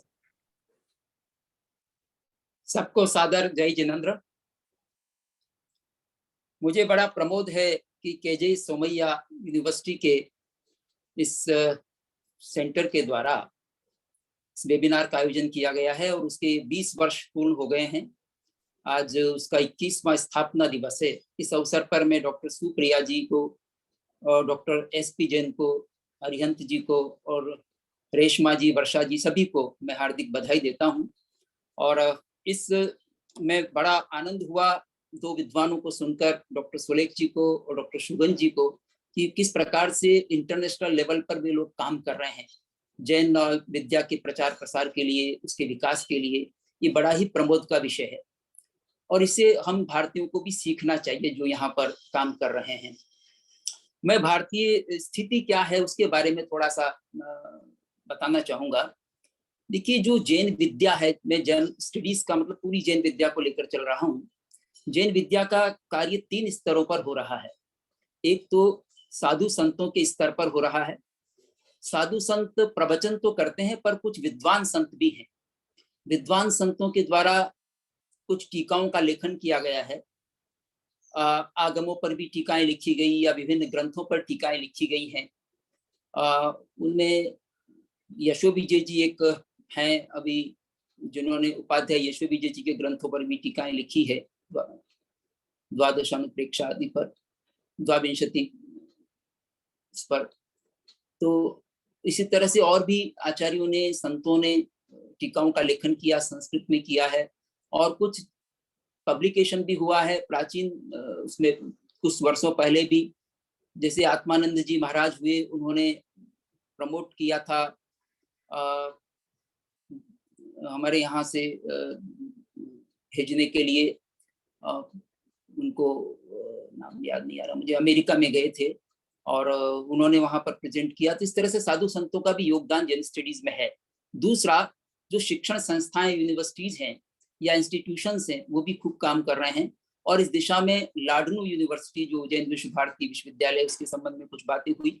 उसके साथ Mohanlal Sukhadia university है, दिल्ली में LBS university है, और central Sanskrit university भी उसका काम कर रही है, प्राकृत को प्रमोट कर रही है, जैन विद्या को प्रमोट कर रही है। उसके विभाग हैं, कुछ शहरों में है, जयपुर में है, भोपाल में है, दिल्ली में है, और भी जो BL इंस्टीट्यूट ऑफ इंडोलॉजी है। तो ऐसी कई संस्थाएं काम कर रही हैं। इसी तरह से चेन्नई में जैन स्टडीज का विभाग है, मैसूर में है प्राकृत का विभाग, मुंबई यूनिवर्सिटी में काम हो रहा है, और KJ सोमैया भी मुंबई में आता है। बड़ौदा में सुमनदीप यूनिवर्सिटी में भी अभी प्रारंभ हुआ है। वाराणसी में जैसा कि सेंटर, वहां पर पहले से ही जैन बौद्ध विभाग वहां पर है, और एक नया सेंटर एस्टेब्लिश किया गया है जैना के द्वारा। बेंगलोर यूनिवर्सिटी, बेंगलोर में भी जैन यूनिवर्सिटी है, जैन यूनिवर्सिटी में भी जैन स्टडीज डिपार्टमेंट प्रारंभ किया गया है।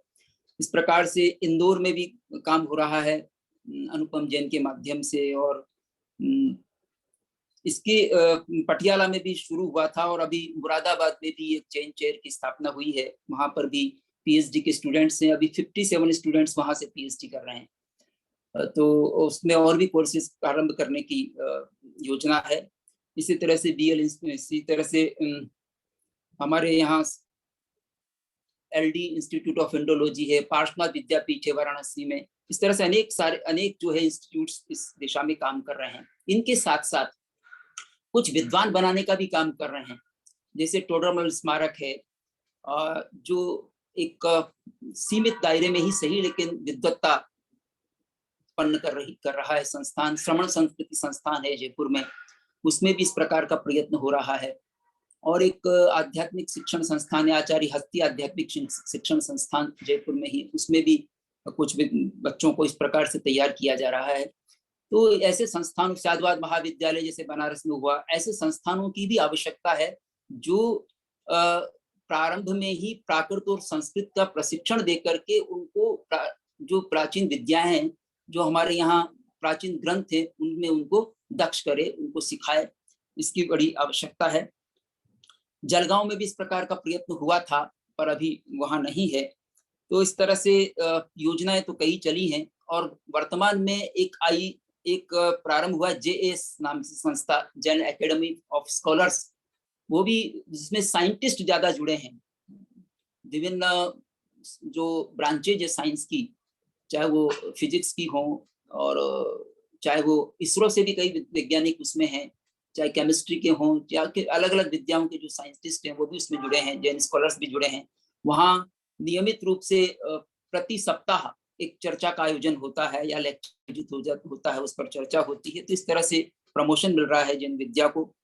ISJS अपने ढंग से काम कर ही रहा है, श्रुत रत्नाकर संस्था भी काम कर रही है, और इसके साथ साथ और भी कुछ छोटी मोटी संस्थाएं काम कर रही हैं। नए भी डेवलपमेंट हो रहे हैं, प्राकृत विद्या के लिए भी हो रहे हैं, प्राकृत के कोर्सेज होते हैं, और तत्वार सूत्र का भी अध्यापन विभिन्न विश्वविद्यालयों द्वारा आयोजित किया जा रहा है। इस प्रकार से जैन विद्या का भारत में भी काफी कार्य हो रहा है, प्रचार प्रसार हो रहा है। लेकिन अभी जैसा पॉइंट आउट किया था डॉक्टर शुगन जी ने, मैं भी उस पर स्ट्रेस करना चाहूंगा कि आज जो है ठोस विद्वान तैयार करने की आवश्यकता है। ठोस विद्वान कब होंगे? जब वो संस्कृत भी जानते हो, प्राकृत भी जानते हो, हिंदी भी जानते हो, गुजराती भी जानते हो। तो बहुत सारा साहित्य गुजराती में है, बहुत काम हुआ है गुजराती में, और अंग्रेजी भी जानते हो। इन 5 भाषाओं को जानने वाला और उन ग्रंथों के हार्द को समझने वाला ठोस विद्वान बन सकता है। ऊपरी थोड़ा सा हम इंग्लिश की किताबें पढ़ ली, उससे ज्ञान कर लिया, वो ऊपरी ज्ञान होता है। ठोस ज्ञान, जो प्रामाणिक नॉलेज जिसको कहते हैं, वो प्रामाणिक ज्ञान नहीं हो पाता। प्रामाणिक ज्ञान करने पर फिर हम कुछ भी कहें तो वो एक्सेप्टेबल हो सकता है, लेकिन ज्ञान की प्रामाणिकता के बिना कुछ कहा जाएगा तो वह एक्सेप्टेबल नहीं हो पाएगा।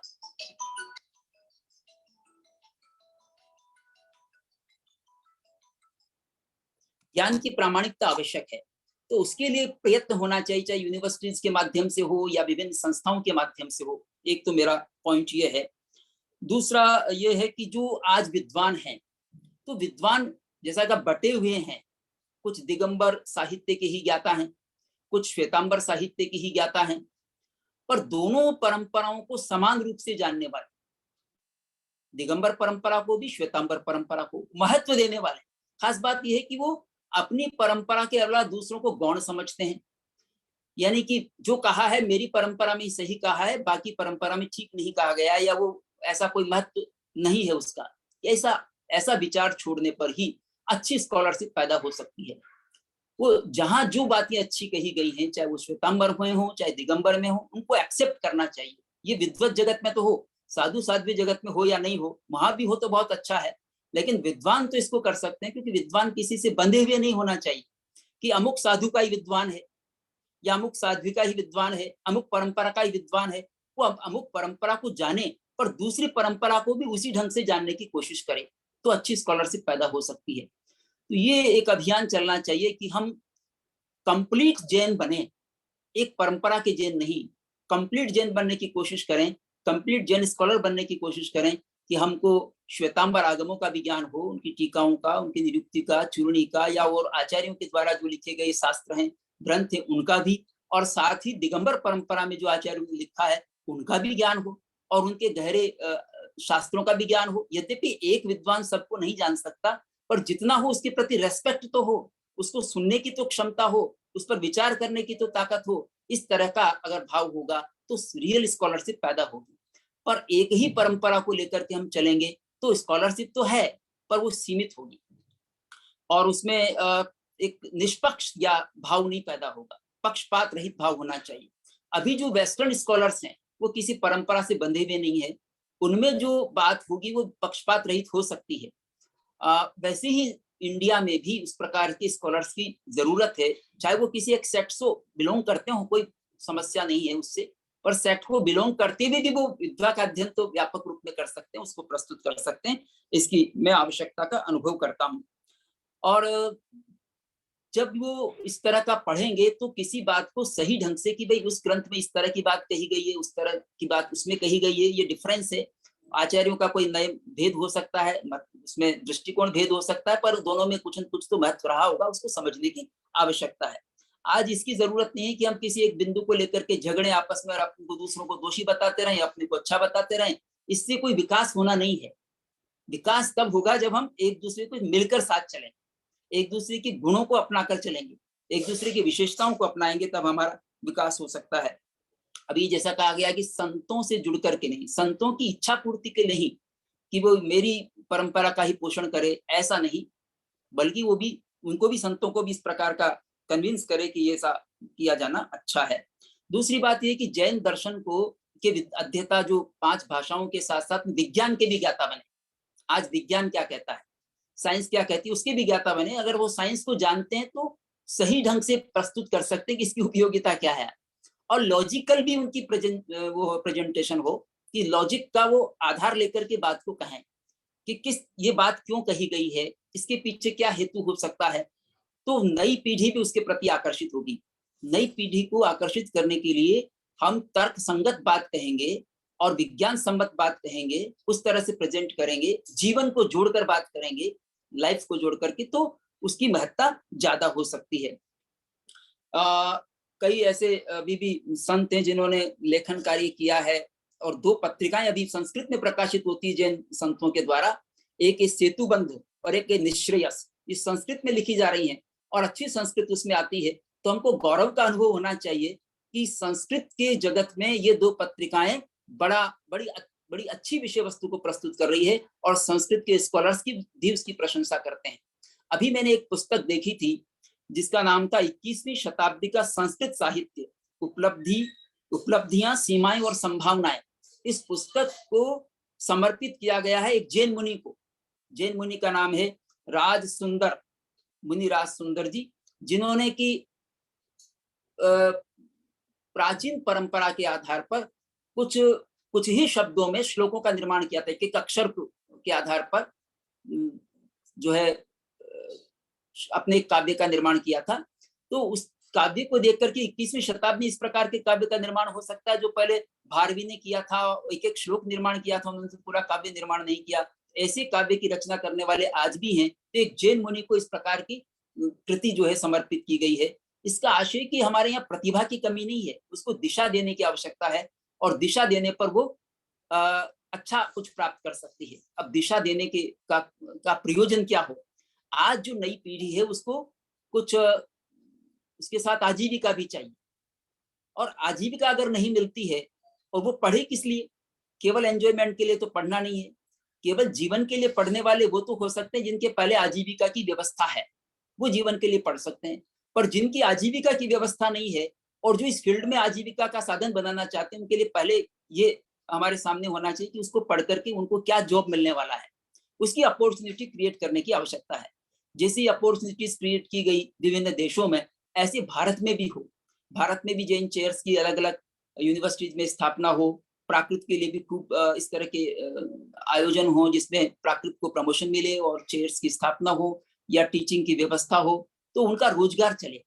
और एक बात और कहना चाहूंगा कि जैन स्कॉलर्स को जैन विद्या के लिए समर्पित होना चाहिए, धन की अपेक्षा। कई बार हम धन से उसका मूल्य आंकते हैं कि साधु संत ज्यादा पैसा देते हैं तो साधु संतों की बात पर हम ज्यादा समय दे सकते हैं, पर जो पैसा नहीं देता पर विद्या का महत्व है तो हमको विद्या के लिए फिर भी काम करना चाहिए चाहे पैसा कम मिले। तो ये एक स्कॉलरशिप डेवलप करने का ईमानदार तरीका होगा कि हम पैसे के लिए नहीं अपितु विद्या को ज्यादा महत्व देने लगे कि इस विद्या की क्या इंपॉर्टेंस है। पैसे से अगर आंकेंगे तो पैसे का ही महत्व बढ़ेगा, विद्या का नहीं बढ़ेगा। इसे विद्या के पीछे पैसा आना चाहिए कि विद्या को देखकर लोग पैसा देने लगे, ये होना चाहिए। तो इस तरह की स्कॉलरशिप के प्रति आकर्षित होने की जरूरत है। ऐसे कुछ बिंदु मैंने प्रेजेंट किए हैं और इस पर संक्षेप में, चूंकि समय की अपनी सीमा है, कोई प्रश्न हो तो आमंत्रित है। Thank you so much, sir. Any questions?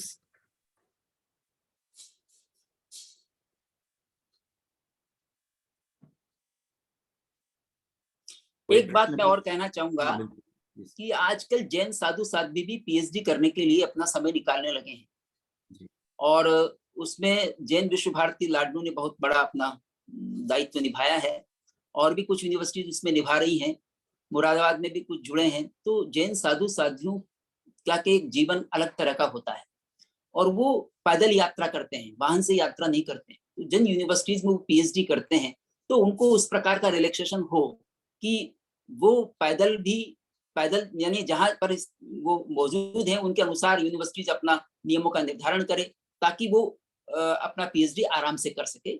इस तरह का एक मेरा साथ में निवेदन ये भी है। जी सर, बहुत धन्यवाद। और हमारे जैन विश्व भारती से पूज्य सबनी शशि प्रज्ञा जी, जो कि जैन दर्शन विभाग में प्रोफेसर हैं, वो भी प्रश्न करना चाहते हैं। वंदामी सबनी जी, आप आज यहाँ उपस्थित हुए हैं। धर्मचंद जी, एक जी। मैं इसी आपकी बात में एक बात ऐड करना चाहती हूँ। जो जैन विश्व भारती में चल रही है अखिल भारतीय तेरापंथ महिला मंडल, एक ब्रांच, एक विंग है, महिला विंग है हमारा बहुत बड़ा, उनके उसके अम्ब्रेला के अंतर्गत एक बहुत बड़ा जैन स्कॉलर के निर्माण का प्रोग्राम चल रहा है। 4 बैचेस हो गई है, इसमें 90 स्कॉलर्स को हमने तैयार किया है, जिनको संस्कृत, प्राकृत, ग्रामर से लेकर लिटरेचर तक पढ़ाते हैं, और philosophy, Jain philosophy, Indian philosophy, western philosophy, Jain philosophy. 3 साल में ये कोर्स पूरा होता है। और सबसे इम्पोर्टेंट पॉइंट है कि यंगस्टर्स को ले रहे हैं, यंग चैप्स को ले रहे हैं।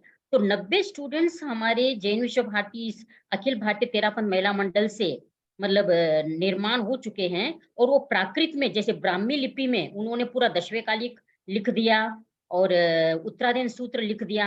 अब नंदी और अनुयोग द्वार भी लिख रहे हैं, और इसी स्कॉलर के ग्रुप ने एक नया मतलब प्रैक्टिकल काम भी कर रहे हैं। संज्ञा कोश करके एक नया अभी छपने वाला है, रिसेंटली छपने वाला है, ये काम भी किया है। स्कॉलर्स बन रहे हैं, उनको प्रोजेक्ट्स दिए जा रहे हैं, और वो कहीं कहीं जहां वेबिनार, सेमिनार्स वगैरह होते हैं वहां पे अपना पेपर भी प्रेजेंट कर रहे हैं, आगे पीएचडी भी कर रहे हैं, और जैनिज्म को रिप्रेजेंट भी कर रहे हैं। तो मैं ऐड करना चाह रही थी कि आपका निर्माण सही हो रहा है। मुझे कुछ ज्ञात था इसके बारे में, लेकिन अभी मेरे स्मृति में नहीं आ पाया। हाँ तो रियली वो भी अच्छा काम है। और संज्ञा कोश की आपने बात कही, वो मेरे पास आया भी है संज्ञा कोश कि इसके अच्छा बारे में कुछ लिखिएगा, तो मैंने हाँ उसके हाँ बारे में लिखकर भी भेजा है। तो अच्छा अच्छा ये काम हो तो रहा ये है। इसी स्कॉलर्स ने ही तैयार किया है वो कोश भी। हाँ हाँ, नहीं और अच्छा आज ये इनका आगम किया। विश्वकोश, जैन आगम विश्वकोश का भी इनका प्रोग्राम चल रहा है। लगभग 5000 पेजेस हो गए हैं, 5000 पेजेस प्रिंटेड है। वो भी मतलब जैन एक बहुत बड़ा एक नहीं, ड्रास्टिक आप चेंज। ये अच्छा काम करा रहे हैं। थैंक यू तो सो ये नाटा जी भी मच। इसमें जुड़ी है। हाँ, मंजू नाटा जी जैन विश्वकोश में है, वही इसको वही लीड खुद ही कर रहे बना हैं। रही है जैन विश्वकोश। तो हाँ, बहुत तो बहुत वो इसके धन्यवाद। डायरेक्टर है। अखिल भारतीय तेरापंथ महिला मंडल के जो स्कॉलर प्रोग्राम है उसकी डायरेक्टर है Manju Nata. Okay, thank you. बहुत बहुत धन्यवाद समड़ी जी, आपने बहुत अच्छे यहाँ पे इंफॉर्मेशन दी, जो कि काम हो रहा है बहुत बड़ा। और इसके साथ में वर्षा शाह जी को भी बोलता हूँ कि वो भी कुछ प्रश्न करना चाहें। धर्मसिंह जी जी, कुछ ऐसा स्टूडेंट्स का अनुभव हुआ है हमारे साथ कि आगम नहीं पढ़ना चाहिए, या तो फिर क्या नहीं पढ़ना चाहिए? आगम आगम आगम आगम अच्छा, हाँ मूल आगम कुछ लोगों का रहता है कि वो तो सिर्फ कुछ साधु स्टूडेंट्स है ना भक्तों से ही पढ़ते रिलेक्टेंट है ज्वाइन करने के लिए कोर्स कि आगम आप लोग कैसे पढ़ाते हो, तो उस विषय में कुछ आप कहेंगे? हाँ। अभी जैन साहित्य एकेडमी एक मुंबई में है, जैन साहित्य एकेडमी मुंबई ने आगम पर ही कुछ लेक्चर करवाए थे। तो मूल आगम तो वो नहीं पढ़ते होंगे, लेकिन आगम पर जो लेक्चर हुए वो उन्होंने सुने हैं। तो इसका मतलब है कि आगम पर वो इंटरेस्ट तो रखते हैं, हिंदी भाषा के माध्यम से ही सही। तो वो सुनेंगे, समझेंगे, और कभी हो सकता है उनको प्राकृत से भी पढ़ने की अनुमति मिल जाए। ये इसलिए मेरे ख्याल से रोका गया होगा कि लोग ठीक से, उनकी भूमिका होती नहीं है और ठीक बात समझते नहीं है, फिर उसको पढ़ करके और कुछ गलत इंटरप्रिटेशन कर लें, एक कारण ये। और दूसरा कारण शुद्धि अशुद्धि का भी रहता है कि अशुद्धि की अवस्था में पढ़ने का निषेध है, तो उसकी बजाय यही निषेध कर दिया गया है कि ये नहीं पढ़ें, ज्यादा अच्छा है। तो एक सीमाकरण उसका किया गया है। लेकिन एक युग ऐसा आ जाएगा, संभावना है कि जब पढ़ने की अनुमति मिल जाएगी सबको। इंटरेस्ट तो रखना ही चाहिए। एक विनय भावना है मेरे ख्याल से मैम सर की, इसलिए वो उसको पढ़ने के लिए एक विनय रखते हैं, इसलिए अशुद्धि ना हो, जैसे सर आपने कहा, तो इसलिए वो नहीं पढ़ते। क्या है कि हम वंचित हो जाते हैं, जो मूल को पढ़ने के लिए वंचित हो जाते हैं, और फिर एक्चुअल जो नॉलेज है वो हम प्राप्त नहीं कर पाते हैं। वो सेकेंडरी नॉलेज रहता है, फिर सेकेंडरी नॉलेज में प्रामाणिकता नहीं होती उतनी। जी, okay sir, thank you so much sir for your enlightening speech about present scenario of Jain studies. So overall, studying Jainism, students can gain a better understanding of ancient Indian culture and the ways in which it has shaped our modern world. So thank you so much sir. इसमें एक और आया था कुछ कि जैन दर्शन केंद्र, जैन अध्ययन केंद्र इसमें राजस्थान विश्वविद्यालय में भी है, या उसके माध्यम से भी पीएचडी हुई है। ऐसे जयपुर में और भी सेंटर्स हैं, प्राकृत भारती एकेडमी भी काफी काम कर रही है, और एक और हमारे यहाँ अपभ्रंश साहित्य अकादमी काम कर रही है। तो मैं एक बात और कहना चाहूंगा कि ये जो कंट्रीब्यूशन है वो कई डायमेंशन में होता है। तो टीचिंग है, एक रिसर्च है, एक पब्लिकेशन है, और इसके अलावा भी इम्पैक्ट ऑन द वर्ल्ड इसका क्या हो सकता है, या सोसाइटी पर क्या इम्पैक्ट हो सकता है, यानी एक्सटेंसिव क्या हो सकता है। तो 3-4 एस्पेक्ट में हमको जैनिज्म का चर्चा करनी चाहिए, और वो उस फील्ड में ताकि टीचिंग भी हो, रिसर्च भी हो, और पब्लिकेशन भी उस तरह का। तो पब्लिकेशन भी काफी हो रहा है, लेकिन अभी अंग्रेजी की पुस्तकें कम है पढ़ने को, अंग्रेजी में लेखन की आवश्यकता है। जितना इसका बढ़ावा मिलेगा उतना ही लोगों को लाभ मिलेगा। और हिंदी में भी उस तरह की किताबें आनी चाहिए, का अनुवाद नहीं है, कई ग्रंथों के अभी भी नहीं है। अब उसमें स्कॉलर्स बढ़ेंगे तो अनुवाद सामने आएगा, हिंदी, अंग्रेजी, गुजराती किसी में भी अनुवाद होना चाहिए। वो प्राकृत में पढ़े हैं ग्रंथ या संस्कृत में लिखे हुए हैं, तो वो सामने आने की आवश्यकता है। और फिर उसका वर्ल्ड पर क्या इम्पैक्ट हो, उसके लिए अलग से प्रचार प्रसार करने की भी, और उसको उस रूप में प्रेजेंट करने की भी आवश्यकता है। Thank you. Doctor Anekant Jain Arihant ji, Arihant ji अभी दो तीन लोग और हैं क्वेश्चन के लिए, तो मैं उनको इनवाइट करूँ। डॉक्टर अनेकांत जैन जी। अभी आदरणीय प्रोफेसर धर्मचंद जी ने बहुत अच्छी बात बताई है। एक ये जो प्रश्न आया था कि नहीं आगम पढ़ने का निषेध भी करते हैं, वो सभी परंपराओं में है। और जैसे मूल ग्रंथ हैं षटखंडागम, कसाय पावड़ जो दिगंबर परंपरा के मूल ग्रंथ हैं, और ऐसी परंपराएं भी हैं जो ये कहती हैं कि ये ग्रंथ सिर्फ संयमी जीवों को ही पढ़ने के योग्य है, अन्य लोगों नहीं पढ़ सकते, और वो पढ़ लें तो उनको प्रायश्चित लेने का विधान भी किया गया है। तो इस तरह की बातें हमारी परंपरा में विद्यमान है, लेकिन मैंने इसका समाधान प्राप्त करने का आचार्य भगवंतों से भी प्रयास किया था। तो ये निष्कर्ष निकलकर सामने आया था कि एक स्वाध्याय की विधा एक अलग चीज है, जिसको हम तप कहते हैं, स्वाध्याय तप। उसमें इस तरह के सिद्धांत ग्रंथों को पढ़ने का निषेध है, लेकिन स्कॉलरली जब आप यूनिवर्सिटी के लिए या कहीं पढ़ते हैं तो उसमें कोई विशेष उसमें दुविधा नहीं है, वो एक अलग चीज है और ये एक अलग चीज है। ऐसा समाधान भी सुनने में आया था। ओके, धन्यवाद सर। कमल नौलखा जी भी प्रश्न कुछ करना चाहते हैं जी। कमल नौलखा जी। ओके, शैलेश सिंधु जी। आवाज आ रही है मेरी? जी जी आ रही। हाँ, तो मेरा प्रश्न ये है कि जैसे सभी जो जैन स्टडीज के जब सभी संस्था है या विश्वविद्यालय है, तो कुछ समय पहले ऐसा समय था कि जब जो नॉन जैन स्कॉलर्स थे उनकी संख्या बहुत थी और उनको बढ़ावा भी दिया जाता था। लेकिन अभी जो है, अभी आप देखेंगे भारत भर तो सभी जैन संस्थाओं में जैन लोग ही, मतलब बॉर्न जैन जो जन्म से जैन है, तो वही आते हैं, नॉन जैन की संख्या कम है। तो इसके लिए हम क्या कर सकते हैं कि नॉन जैन लोग आए और ये संकुचित जो विचार है कि जैन का अध्ययन सिर्फ जैन ही करेंगे, जैन का अध्ययन सिर्फ जैन ही लोग करेंगे, तो इस विचार से बाहर आकर सभी लोगों ने, एकेडमिक फील्ड के सभी लोगों ने इसका अध्ययन करना चाहिए, उसको बढ़ावा देना चाहिए। तो इसके बारे में आपका क्या विचार है? नहीं, ये तो यूनिवर्सिटीज में तो है ही ये परंपरा, सभी लोग पढ़ते हैं जैनिज्म को। जैन ही नहीं पढ़ते, सभी पढ़ते हैं, और पढ़ने के लिए ही इंस्टीट्यूशंस होते हैं। अभी और भी इंस्टीट्यूशंस है, चाहे वो बीएल इंस्टीट्यूट ऑफ इंडोलॉजी हो, चाहे एलडी इंस्टीट्यूट ऑफ इंडोलॉजी हो, चाहे पार्श्व विद्यापीठ हो, या और कई संस्थाएं ऐसी हैं जहाँ सभी तरह के लोग आते हैं पढ़ने के लिए। कई यूनिवर्सिटीज में पढ़ाने वाले आते हैं पढ़ने के लिए, तो ऐसा प्रतिबंध नहीं है। और विद्या तो सबके लिए है, ज्ञान सबके लिए है। कमल नौलखा जी। कमल नौलखा जी प्लीज। सर नमस्कार, जय जैन। धर्मचंद जी साहब ने बहुत अच्छी बातें बताई और अभी वही चर्चा चल रही है, उसी संबंध में एक क्लैरिफिकेशन चाहिए। मेरा कोई सवाल नहीं है, क्लैरिफिकेशन चाहिए कि अभी जैसे कहा गया कि आगम स्वाध्याय शुद्ध हो, ये भी एक दृष्टिकोण रहा। मैं इसी बात में चलता हूँ।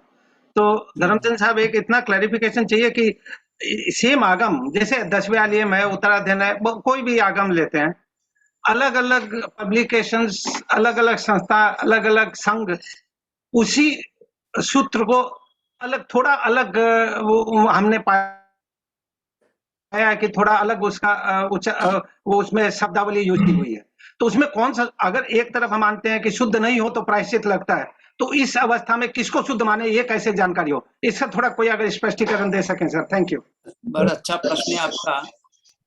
देखिए, जहां से भी पब्लिश हुआ है उन्होंने उसको शुद्ध मानकर किया है, अपनी अपनी परंपरा से संपादन करके किया है, तो आप उनको पढ़ सकते हैं। अब ये है कि आपकी परंपरा में किसको शुद्ध माना है उसको आप देख लें और दूसरे को भी देख लें, उनमें क्या डिफरेंस लगता है। फिर ये देखें कि किसका अर्थ आपको वाजिब लग रहा है, उपयुक्त अर्थ कौन से शब्द का है, ये जो रिलेट कर रहा है वो कौन सा शब्द इसमें सही बैठता है और कौन सा व्याकरण संबंध बैठता है, उसको प्रिफर कर सकते हैं, उसमें कोई बाधा नहीं। एक मैं और सुझाव देना चाहूंगा, वो ये कि जैन जो पब्लिकेशन है वो बिखरा हुआ है, छोटी छोटी संस्थाएं, बड़ी संस्थाएं कई तरह का पब्लिकेशन कर रही हैं, उसका हमको पता नहीं चलता कहाँ से कौन सी किताब छपी है। 2 साल 4 साल निकल जाते हैं और कभी तो पता ही नहीं चलता कि कोई ऐसी किताब भी निकली है। 10 साल बाद देखे तो अरे ऐसी किताब निकली है। तो इसकी कोई व्यवस्था डेवलप होनी चाहिए कि कहीं से भी कोई पब्लिकेशन, इंपॉर्टेंट पब्लिकेशन हो, वो स्कॉलर्स तक पहुंचे और स्कॉलर्स को उसकी सूचना हो कि ऐसा पब्लिकेशन आया है, तो स्कॉलर्स उसको पढ़ सकते हैं, मंगा सकते हैं, उसके बारे में जान सकते हैं। इसलिए ऐसी डेवलपमेंट के साथ एक ऐसी भी पुस्तकालय की आवश्यकता है जो कहें कि central Jain books store house, central Jain book store house बनाने की जरूरत है, जिसमें सभी परंपराएं अपना साहित्य भेजें जो भी नया प्रकाशन होता हो, तो वहां से ये तो सूचना मिले कि ये नया प्रकाशन हुआ, और वो एक बुलेटिन भी निकाले कि नया पब्लिकेशन ये हुआ है, चाहे वो ई बुलेटिन ही हो, उसको सब लोग देखें कि ऐसी किताब वहां से इस तरह की निकली है। तो हमारा आज के युग में, टेक्नोलॉजी के युग में, एक इतना तो ज्ञात हो जाए कि नई नई किताबें कौन सी निकल रही है तो पता चले। बिल्कुल सर, इस तरीके का इनिशिएटिव होना चाहिए। और क्वेश्चंस हैं और भी आ रहे हैं, लेकिन हमारे पास 3 स्पीकर्स हैं और हम हो सकता है कि उनके स्पीचेस में आपके समस्या का या जो भी क्वेश्चंस उसका समाधान हो सके, और लास्ट में हम लोग क्वेश्चंस ले सकते हैं। तो now I would like to now I would like to invite our second speaker, Professor Jitendra B. Shah sir. He is the director of Shrut Ratnakar and former director of the LD Institute of Indology, Ahmedabad, Gujarat. He has delivered lecture for almost 2 decades on Indian philosophy and religion, with a special focus on Jainism at different Jain centers across the USA. And he has vast experience in manuscriptology. He has published more than 75 research papers in Gujarati, Hindi, English, and in various language, in various national and international magazines. He has been honored with many awards for his outstanding contribution. And we always get your guidance and academic cooperation with our Somaiya Vidyavihar Center also. So welcome, sir. धन्यवाद। KJ Somaiya university द्वारा ये webinar का आयोजन हुआ है, उसके लिए मैं आप सबको बहुत बहुत धन्यवाद देता हूं। मेरे पूर्व विद्वान वक्ताओं ने जैन धर्म की वर्तमान स्थिति पर और जैन धर्म के अध्ययन और संशोधन के क्षेत्र में हो रहे कार्यों के विषय में बहुत ही सुंदर प्रकाश डाला है। बहुत कुछ कहा गया है, बहुत कम बाकी बचा है। फिर भी मैं अपनी बात आप सबके सामने प्रस्तुत करना चाहूँगा। बहुत सारे प्रश्न हमारे सामने हैं जैन विद्या को लेकर के, जैन विद्या के विकास को लेकर के। देश विदेश में हमारी जैन विद्या का विकास किस तरह हो, उसके लिए काफी चिंतन हो रहा है और काफी कार्य भी हो रहा है।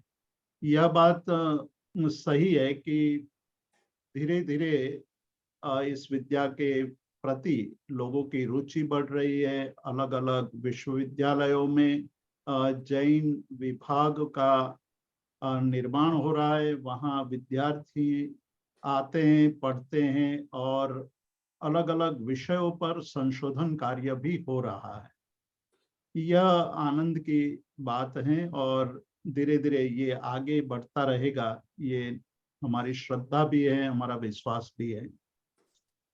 जब हम जैन विद्या की बात करते हैं तो हमें थोड़ा अपने भूतकाल पर भी नजर डालनी चाहिए।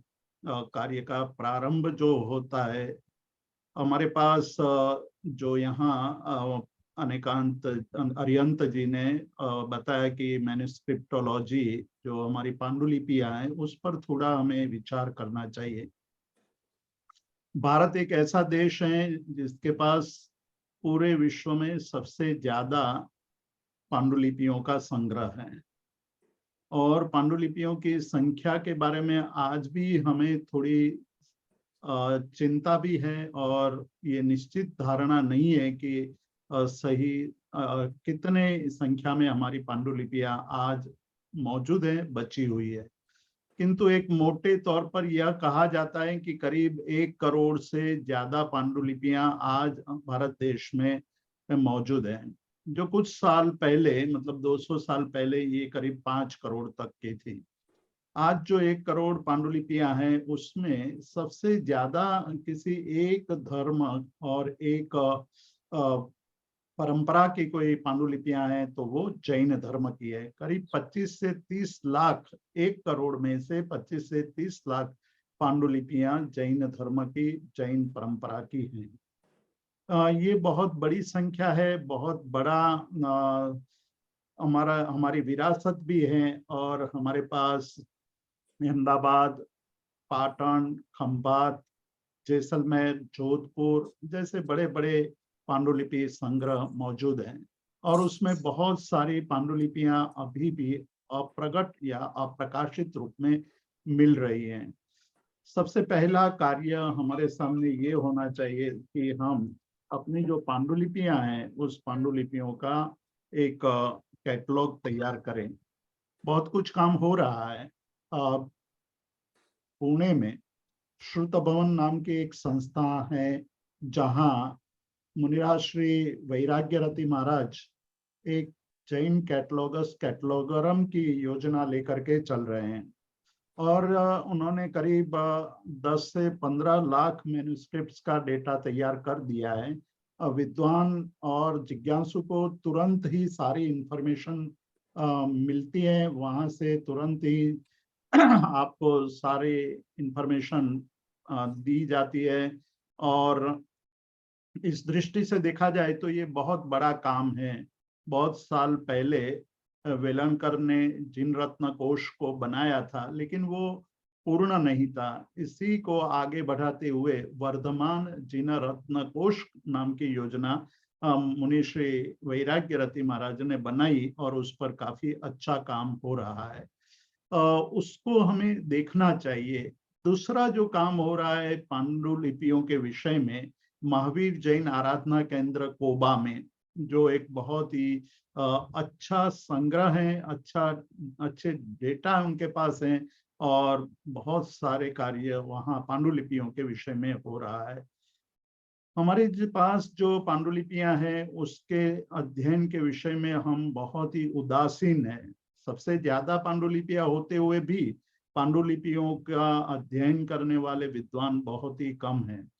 यह कार्य के हम जब इतिहास की तरफ जाते हैं तो मुनिराज श्री कांति विजय जी, चतुर्विजय जी, प्रवर्तक मुनिराज श्री और मुनि श्री जिन विजय जी जैसे विद्वानों ने पांडुलिपियों के संपादन का कार्य प्रारंभ किया था और उसको आगे ले गए आगम प्रभाकर मुनि श्री पुण्य विजय जी। मुनि श्री पुण्य विजय जी ने अपने जीवन में केवल पांडुलिपियों के आधार पर आगमों का संपादन ही नहीं किया, उन्होंने अनेक पांडुलिपि संग्रहों में जाकर के वहाँ के कैटलॉग को ठीक किया। वहाँ पांडुलिपियां थी उनको सुव्यवस्थित की, उसका सम्मार्जन किया, संरक्षण किया। आज जब हम पाटन में हेमचंद्राचार्य पांडुलिपि संग्रह का अवलोकन करते हैं तो हमें आश्चर्य होता है कि एक मुनि ने अपने जीवन में इतना बड़ा काम करके रखा है कि जिसके कारण हम आज अनेक पांडुलिपियों को बहुत सरलता से प्राप्त कर सकते हैं। उन्होंने जैसलमेर भंडार का भी सम्मार्जन किया, उनका कैटलॉग तैयार किया। जब वो 18 महीने जैसलमेर में रहे थे तब तत्कालीन प्रधानमंत्री जवाहरलाल नेहरू और राष्ट्रपति राजेंद्र बाबू भी वो कार्य देखने गए थे और उसी कारण जवाहरलाल नेहरू और राजेंद्र बाबू ने मुनि श्री पुण्य विजय जी के कार्यों की सराहना की। उस कार्य को आगे बढ़ाया, मुनि श्री पुण्य विजय जी के कार्य को आगे बढ़ाया मुनि श्री जम्बू विजय जी ने। आज मुनि श्री मुनिचंद्र सुरेश्वर जी महाराज उसको आगे बढ़ा रहे हैं।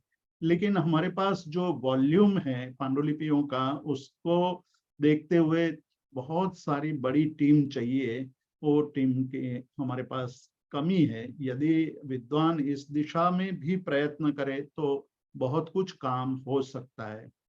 मुनिराज श्री आत्माराम जी महाराज का उल्लेख हमारे विद्वान विद्वद्वर्य मित्रवर्य श्री धर्मचंद जैन ने लिया अपने व्याख्यान में।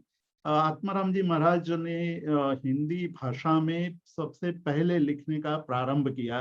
उसके पहले सारे ग्रंथ करीब प्राकृत या संस्कृत भाषा में या अपभ्रंश भाषा में ही हुआ करते थे। मुनि श्री आत्माराम जी महाराज ने ये क्रम शुरू किया और विद्वत्ता में वो बहुत आगे थे। सारे आगम उनको रटे हुए थे, सारे निरुक्ति, भाष्य, चूर्णी, टीकाएं उन्होंने पढ़ी हुई थी।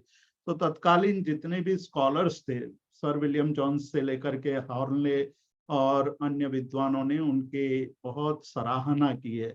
उसकी भी परंपरा में मुनिश्री पुण्य विजय जी हुए, मुनिश्री वल्लभ सुरेश्वर जी महाराज हुए, जिन्होंने स्मृति में बीएल इंस्टीट्यूट ऑफ इंडोलॉजी की स्थापना हुई है और वो दिल्ली में स्थित है। ये सारी बात मैं इसलिए कर रहा हूँ कि हमारे पास जो कार्य करने जैसे कार्य हैं, उसके लिए जो एक हमारे पास विद्वानों की आवश्यकता है और उस दिशा में हमें कार्य करने की आवश्यकता है, उस पर भी हमारा ध्यान जाना चाहिए। मुनिश्री आत्माराम जी की परंपरा में अनेक विद्वान आचार्य हुए और वर्तमान में जो हमारे मित्र प्रोफेसर धर्मचंद जी ने कहा कि मुरादाबाद में एक जैन चेयर की स्थापना हुई, उसी तरह भी थोड़े ही दिन पहले नित्यानंद सुरेश्वर जी महाराज ने शारदा यूनिवर्सिटी में भी जैन स्टडी सेंटर का उद्घाटन करवाया। ये बहुत बड़ी बात है कि अलग अलग विश्वविद्यालयों में जैन चेयर की स्थापना हो रही है। जैन विद्या के प्रति लोगों की रुचि बढ़ती जा रही है और उसको पढ़ने के, जैन विद्या को पढ़ने के लिए अब अलग अलग प्रकार से निमित्त भी बनाए जा रहे हैं। ये बहुत महत्वपूर्ण बात है। मैं जो बात कहना चाहता था वो ये है कि विजय धर्म सुरेश्वर जी महाराज, जिन्होंने बनारस में यशो विजय जी संस्कृत पाठशाला का निर्माण किया, ये एक नया युग था, नया प्रारंभ था। जैनाचार्य धर्म सुरेश्वर जी ने जो काम किया, उन्होंने पाठशाला की स्थापना करके विद्यार्थियों को वहाँ आमंत्रित किया और खुद ने और अन्य विद्वानों को द्वारा विद्यार्थियों को पढ़ाने का काम किया। और वहीं से एक नए युग का प्रारंभ इसलिए हुआ कि वहां से पढ़कर ही पंडित सुखलाल संघवी, पंडित बैचरदास दोषी, पंडित और पंडित जो जिन्होंने पायसद्ध मानव की रचना की है, ये सारे पंडित वहां से तैयार होकर के निकले और उन्होंने करीब एक सदी तक जैन धर्म के विद्वत जगत में प्रतिनिधित्व किया। ऐसे विद्वानों की हमें आज आवश्यकता है कि जो हमारे साथ मतलब इस प्रकार के गहन अध्ययन करके गहनतम शास्त्रों का प्रकाशन करे। पंडित सुखलाल जी ने अपने जीवन में जो तत्वोपप्लव सिंह और अर्चट की टीका, हेतु बिंदु की टीका और सन्मति तर्क के 5 वॉल्यूम का संपादन पंडित बैचरदास जी के साथ रह करके किया। तो ये सारे कार्य आज भी आधार रूप में है कि आपने सन्मति तर्क पढ़ना है तो पंडित सुखलाल जी का ग्रंथ आपको पढ़ना ही पड़ेगा। आपको प्राकृत पढ़ना है तो आपको पायसद्ध महर्णवों की आवश्यकता रहेगी ही। पर सबसे बड़ी बात तो मैं ये भी कहना चाहता हूँ कि पायसद्ध महर्णवों का निर्माण 1935 में हुआ। करीब करीब 100 साल पूरे होने जा रहे हैं, किंतु उसके बाद भी हम पायसद्ध महर्णवों की संवर्धित आवृत्ति निकाल नहीं पाए हैं। उसी तरह एक बहुत बड़ी हमारे सामने समस्या है हमारे साहित्य के इतिहास की। हालांकि लिखा गया है गुजराती में, मोहनलाल दलीचंद देसाई ने जैन साहित्य का इतिहास लिखा है। उसके बाद हीरालाल रसिकदास कापड़िया ने जैन संस्कृत साहित्य का इतिहास और प्राकृत साहित्य का इतिहास लिखा है। और नेमिचंद्र शास्त्री ने और जगदीश चंद्र जैन ने भी प्राकृत साहित्य का इतिहास लिखा है। लेकिन उसके बाद ये सारे इतिहास लिखने के बाद भी बहुत बड़ा साहित्य प्रकाशित हुआ है और वो साहित्य के विषय में इन ग्रंथों में कुछ भी लिखा नहीं है। तो हमें वर्तमान काल तक के सारे प्राकृत साहित्य का, जैन साहित्य का, आगम साहित्य के इतिहास का लेखन कार्य करवाना चाहिए, क्योंकि जो भी जैन धर्म की विद्या सीखना, जैन विद्या सीखना चाहता है, उनके पास इस प्रकार के संदर्भ ग्रंथ होगा, तभी वो अपनी विद्या में आगे बढ़ पाएंगे। तो ये एक बहुत बड़ी बात है। तीसरी एक बहुत महत्वपूर्ण बात मैं ये कहना चाहता हूँ कि जिस तरह से मूर्ति फाउंडेशन ने एक बहुत बड़ा प्रकाशन का बीड़ा लिया है, और उन्होंने एक मूर्ति ग्रंथमाला, क्लासिकल ग्रंथमाला तैयार की, और बहुत सारे ग्रंथ, करीब 50 जितने ग्रंथ प्रकाशित किए मूल और उसके अनुवाद के साथ। उसी तरह Jain classical text with translation, जिस तरह से मूर्ति देवी ग्रंथमाला या माणिकचंद ग्रंथमाला, या जिस प्रकार से भारतीय ज्ञानपीठ जिस प्रकार का कार्य कर रही है, उस प्रकार का एक ग्रंथमाला, क्लासिकल ग्रंथमाला का प्रकाशन भी होना चाहिए। यहाँ मैं एक बात और कहना चाहता हूँ जिसका उल्लेख यहाँ हमारे मित्र वर्य ने किया, कि आज साधु लोग बहुत कुछ पढ़ते हैं। मैं आपके सामने कुछ साधुओं का नाम ले सकता हूँ जो मुनिराज श्री अरुण विजय जी हैं, अनेक भाषाओं में विद्वान हैं, अनेक विषयों के भी विद्वान हैं। यशो विजय जी का नाम लिया, जिन्होंने नव्य न्याय के आधार पर महोपाध्याय यशो विजय जी के ग्रंथों पर नव्य टीकाएं लिखी है।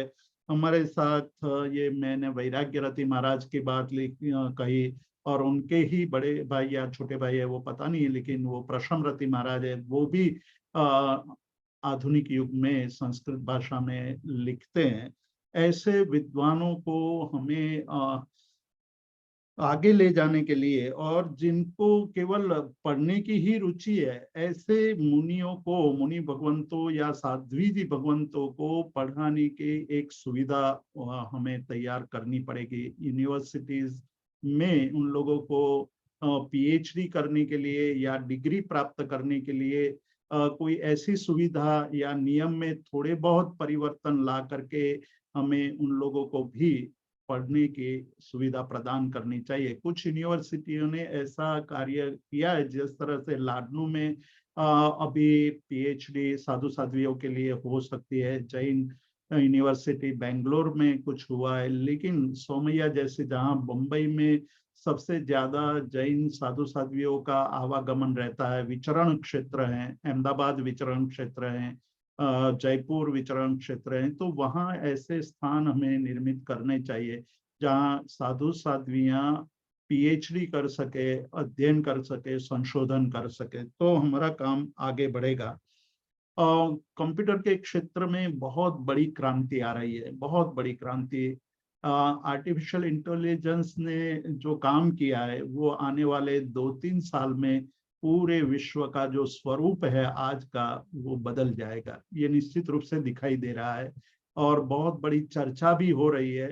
चैट जीटीपी की बात सब हम लोग जान रहे हैं कि चैट जीटीपी के द्वारा जो काम अलग अलग विधाओं के लोग 2, 4, 10, 15, 20 दिन में भी नहीं कर पाते थे, वो काम कुछ मिनटों में ही चैट जीटीपी या उस प्रकार के आर्टिफिशियल इंटेलिजेंस के द्वारा हो रहा है। अब एक डिवाइस निकला है, अहमदाबाद के ही कुछ आईटी के लड़कों ने, बच्चों ने बनाया है, जिसमें करीब 80 भाषाओं का ट्रांसलेशन, आपको वो केवल डिवाइस कान में लगा देना है, और सामने जो कोई भी भाषा में बोलता होगा तो आपके जो मनपसंद भाषा है उसमें वो ट्रांसलेट करके बता देगा, और आपका जो बोला हुआ है वो सामने वाले की भाषा में वो ट्रांसलेट कर देगा। तो ये जो आईटी का, एआई का मतलब आर्टिफिशियल इंटेलिजेंस की जो एक नई क्रांति आने वाली है, उस समय उस वक्त हम जैनिज्म को किस प्रकार से इनका उपयोग करके अपने जीवन में उसका कार्य कर सकते हैं। इसमें कुछ कार्य जैना के द्वारा हुआ है, बहुत ही महत्वपूर्ण हुआ है। वो कार्य है कि Q&Q के द्वारा आप सैकड़ों ग्रंथों में किसी एक शब्द का क्वेरी करते हैं, तो वो शब्द कौन से ग्रंथ में कहाँ कहाँ आया है वो विद इन फ्यू सेकंड आपको निकाल करके दे देता है। तो ये सारी सुविधाएं जैन विद्या के अध्ययन करने वाले विद्वानों के लिए बहुत ही महत्वपूर्ण बन सकती है या बनने वाली है।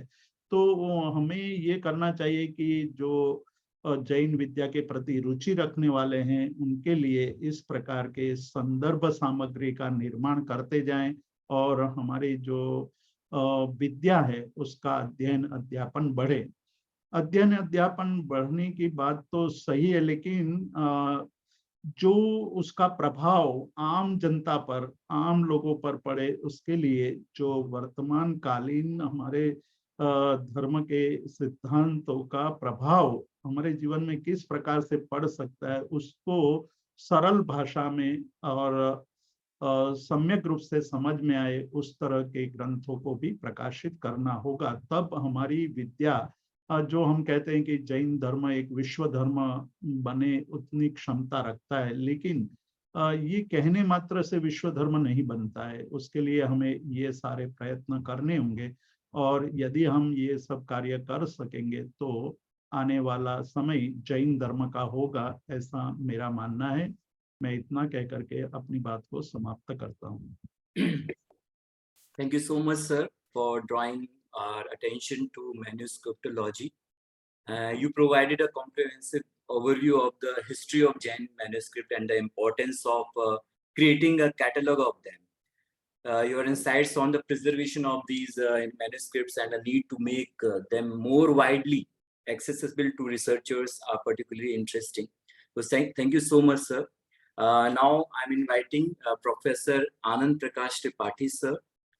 He is the Directorate of Distance Education and the Principal of Acharya Kalu Kanya Mahavidyalaya, Jain Vishwa Bharati Institute, Deemed University, Ladno, Rajasthan.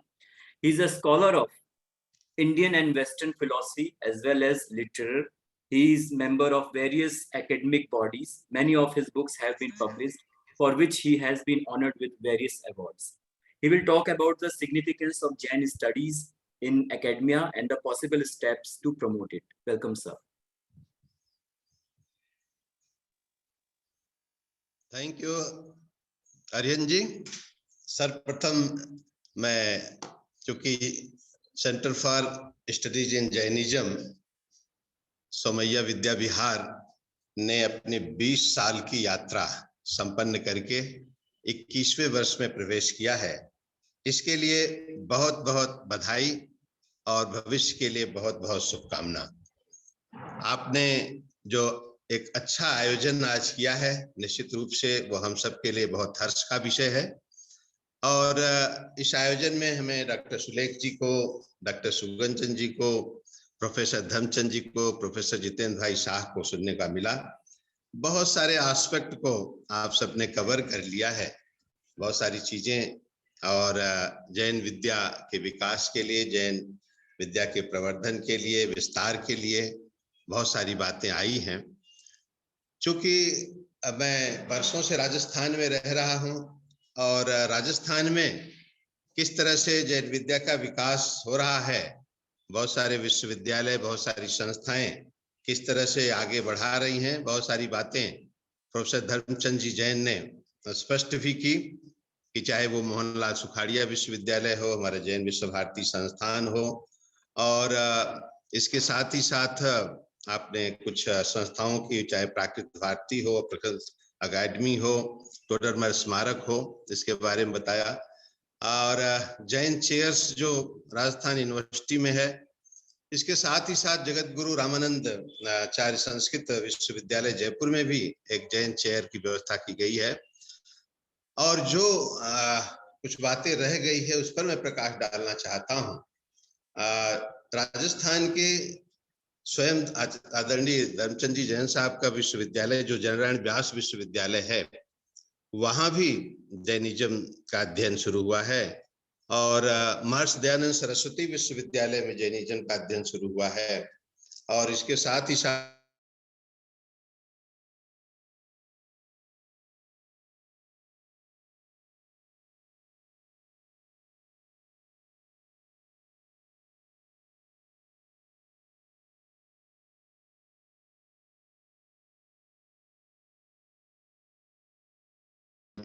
Jain विद्या का अध्ययन निकले हुए विद्यार्थी आज एक जैन विश्व भारती की ब्रांच जो है एक टीचर का रूप ले चुकी है। और मुझे इस बात की बहुत खुशी है कि जैन विश्व भारती संस्थान से डॉक्टर सुगन चंद जी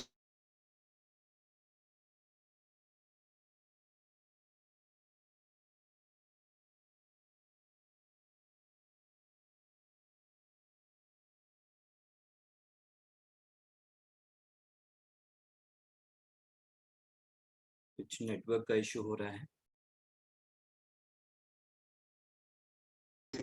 के रूप में काम कर रहे हैं, वो भी जेबीवीआई की शाखा यानी यहीं से निकले हुए हैं। तो कहने का मतलब कि ये जैन विश्व भारती संस्थान और बहुत सारे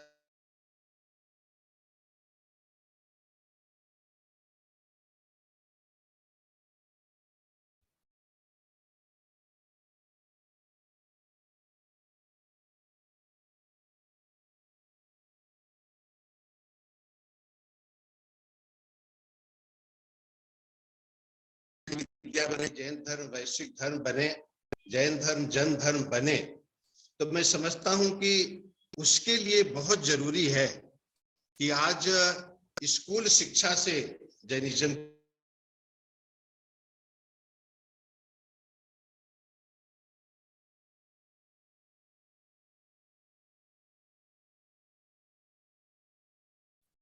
सर के यहाँ कुछ शायद नेटवर्क का इशू है, इस वजह से इंटरप्ट हो रहा है।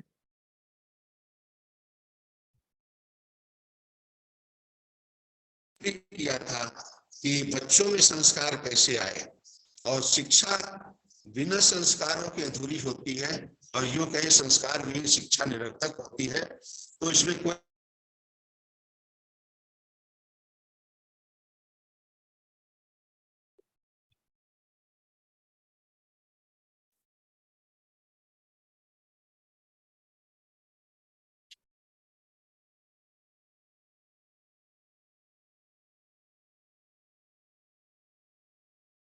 संबंधित जो है जैन दर्शन से संबंधित एक विषय पढ़ाया जाना चाहिए।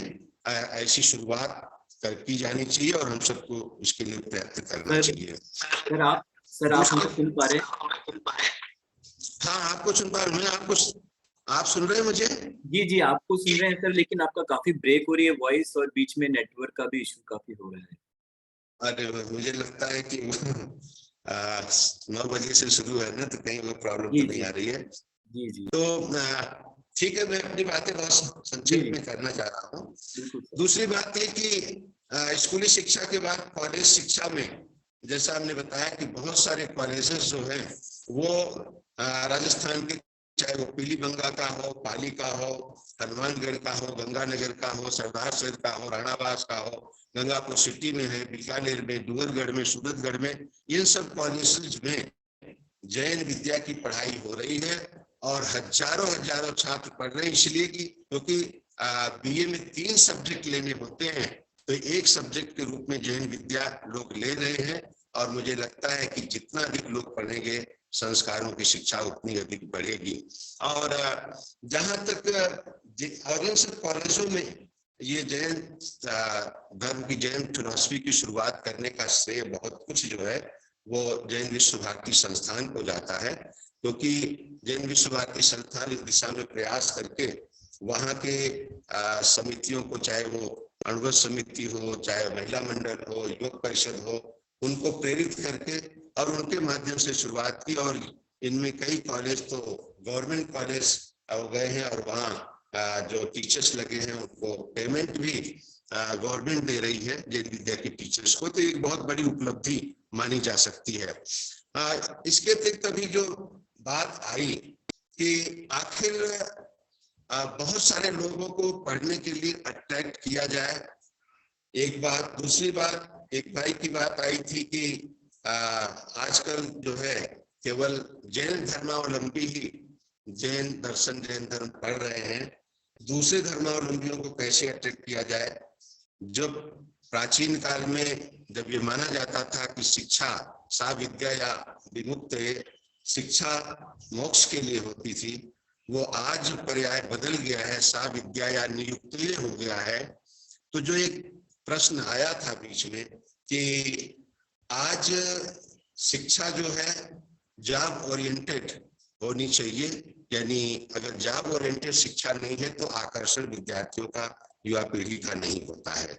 तो उस दिशा में भी कदम उठाए जाने चाहिए और मैं समझता हूं कि उस दिशा में विशेष कदम आदरणीय सुगन चंद जी ने कहा था कि हम उसको मॉडर्न बनाएं, आधुनिक बनाएं, वो भी एक होना चाहिए।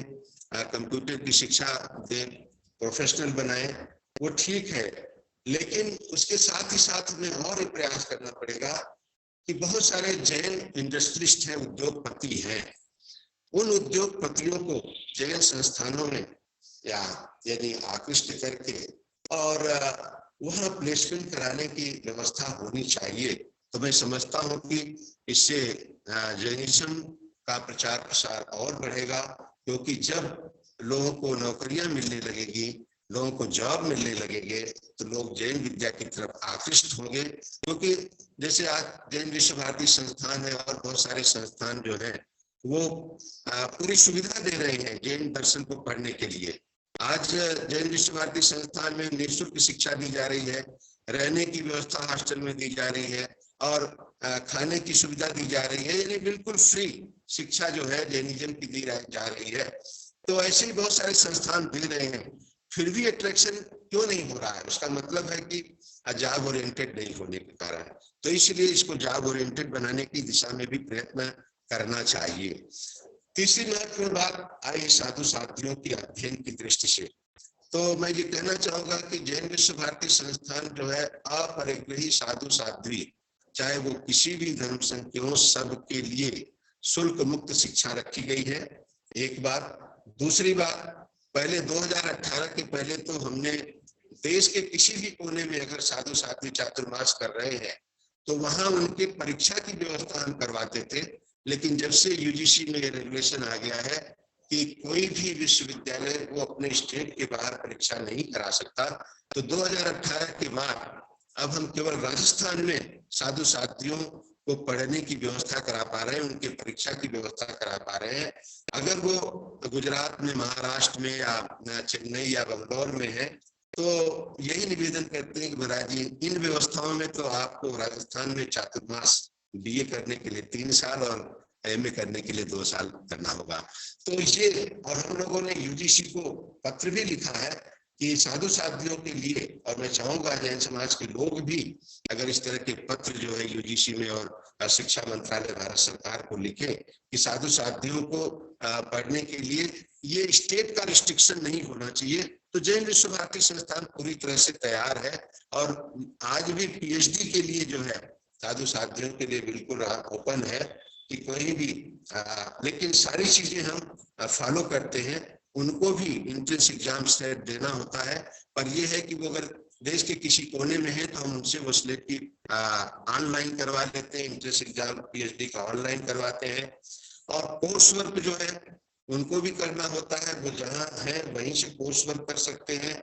6 महीने का कोर्स वर्क भी उनको करना होता है और जो सिलेबस है उसके अनुसार जो है उनका एग्जाम भी 6 महीने के बाद जो है ऑनलाइन किया जाता है।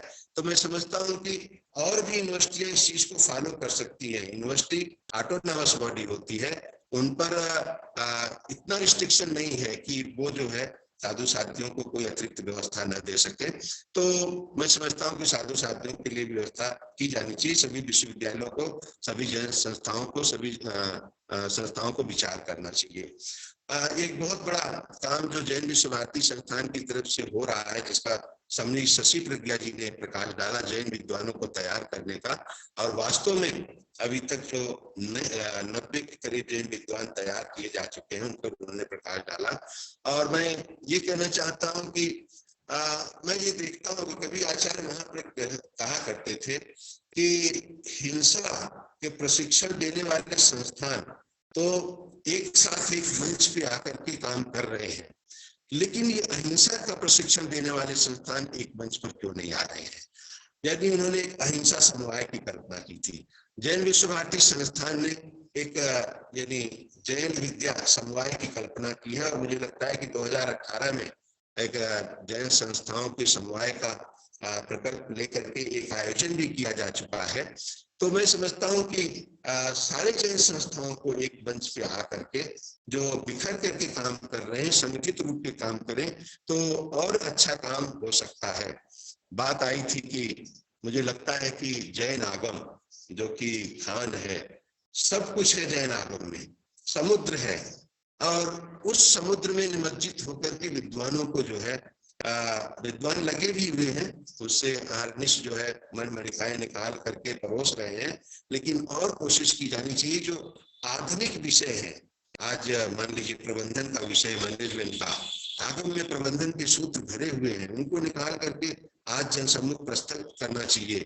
न्याय की बात आगम में भरे हुए हैं, चिकित्सा की बात आगम में भरी हुई है, पर्यावरण की बात आगम में भरी हुई है, जितनी सारी आज की जरूरत है सब आगम में भरे हुए हैं, उनको निकाल करके जन सम्मुख प्रस्तुत करने की कोशिश होनी चाहिए। एक अंतिम बात कहना चाहता हूँ, क्योंकि मैं फिलॉसफी का विद्यार्थी रहा हूँ और कई विश्वविद्यालयों में जब हमने फिलॉसफी के अंतर्गत देखा तो इंडियन फिलॉसफी में एक जैन फिलॉसफी भी होती है, लेकिन मैंने महसूस किया कि प्राय फिलॉसफी डिपार्टमेंट में जैन फिलॉसफी के साथ सौतेला व्यवहार होता रहा है।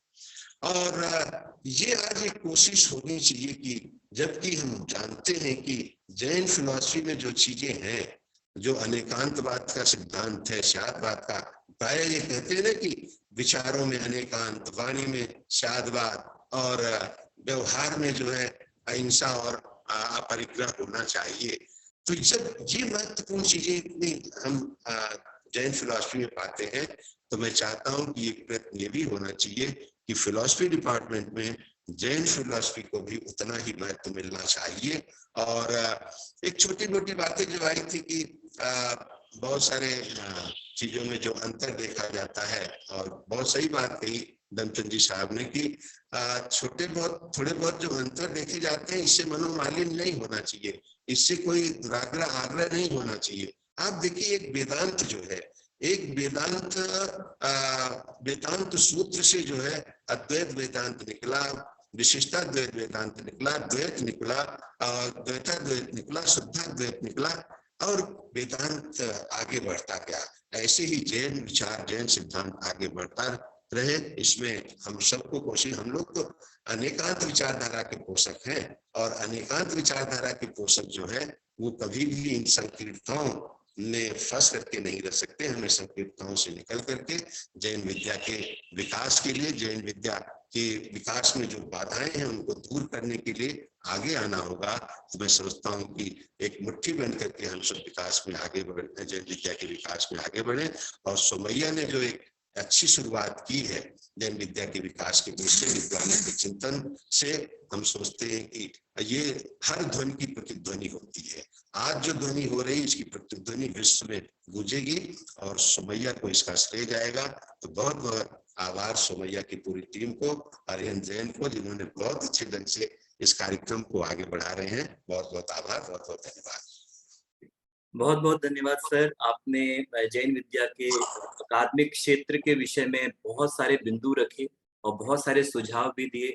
साधु भगवंतों की जो मर्यादा होती है और उनकी जो शिक्षा के प्रति उनकी जो एक आगे बढ़ने की जो चाह है, उसमें जो रूल्स रेगुलेशंस कुछ है उसमें बाधा न बने, उनकी मर्यादा का ध्यान रखते हुए उनको आगे बढ़ाया जाए, ये भी बात आपने रखी। और कहीं ना कहीं जैन विश्व भारती के परमाणु यहाँ पर भी हैं, क्योंकि जो आचार्य महाप्रज्ञ हुए उनकी ही प्रेरणा से यहाँ ये जैन केंद्र की स्थापना हुई। और ऐसा कुछ हुआ कि मैं भी इसके पूर्व जैन विश्व भारती में मुझे सेवाएं प्रदान करने का अवसर मुझे मिला था। और सभी समणी वृंदों का और सर का, त्रिपाठी सर का बहुत बहुत बहुत अच्छा मार्गदर्शन, सहयोग हमेशा मेरे साथ रहता था। और कहीं ना कहीं जो मेरी ग्रूमिंग हुई है वो जैन विश्व भारती से ही हुई है, इसलिए मैं हमेशा से ही जैन विश्व भारती का ऋणी रहूंगा हमेशा। और इसके साथ बहुत बहुत धन्यवाद सर। और मैं नेक्स्ट स्पीकर को मैं आमंत्रित करना चाहता हूँ, professor Anekant Kumar Jain. Professor Anekant Kumar Jain is a professor in the Department of Jain Philosophy Sri Lal Bahadur Shastri, Rashtriya Sanskrit Vidyapith Center, University, New Delhi. He has been awarded the Presidential Award for his contribution in the field of Prakrit language and literature. He is a member of the peer-reviewed team NAC, Bengaluru. He has also represented Jainism in international conferences held abroad. He has published 16 books so far and contributed more than 100 research articles in various national and international journals. He is continuously publishing the world's first newspaper, Pagad Bhasa, in Prakrit language as an editor. So, welcome sir. आपका जो विषय है वो है जैन दर्शन के पारंपरिक शिक्षण केंद्र और उनकी उपयोगिता, इस पर आप प्रकाश डालेंगे. सो प्लीज आपका स्वागत है सर.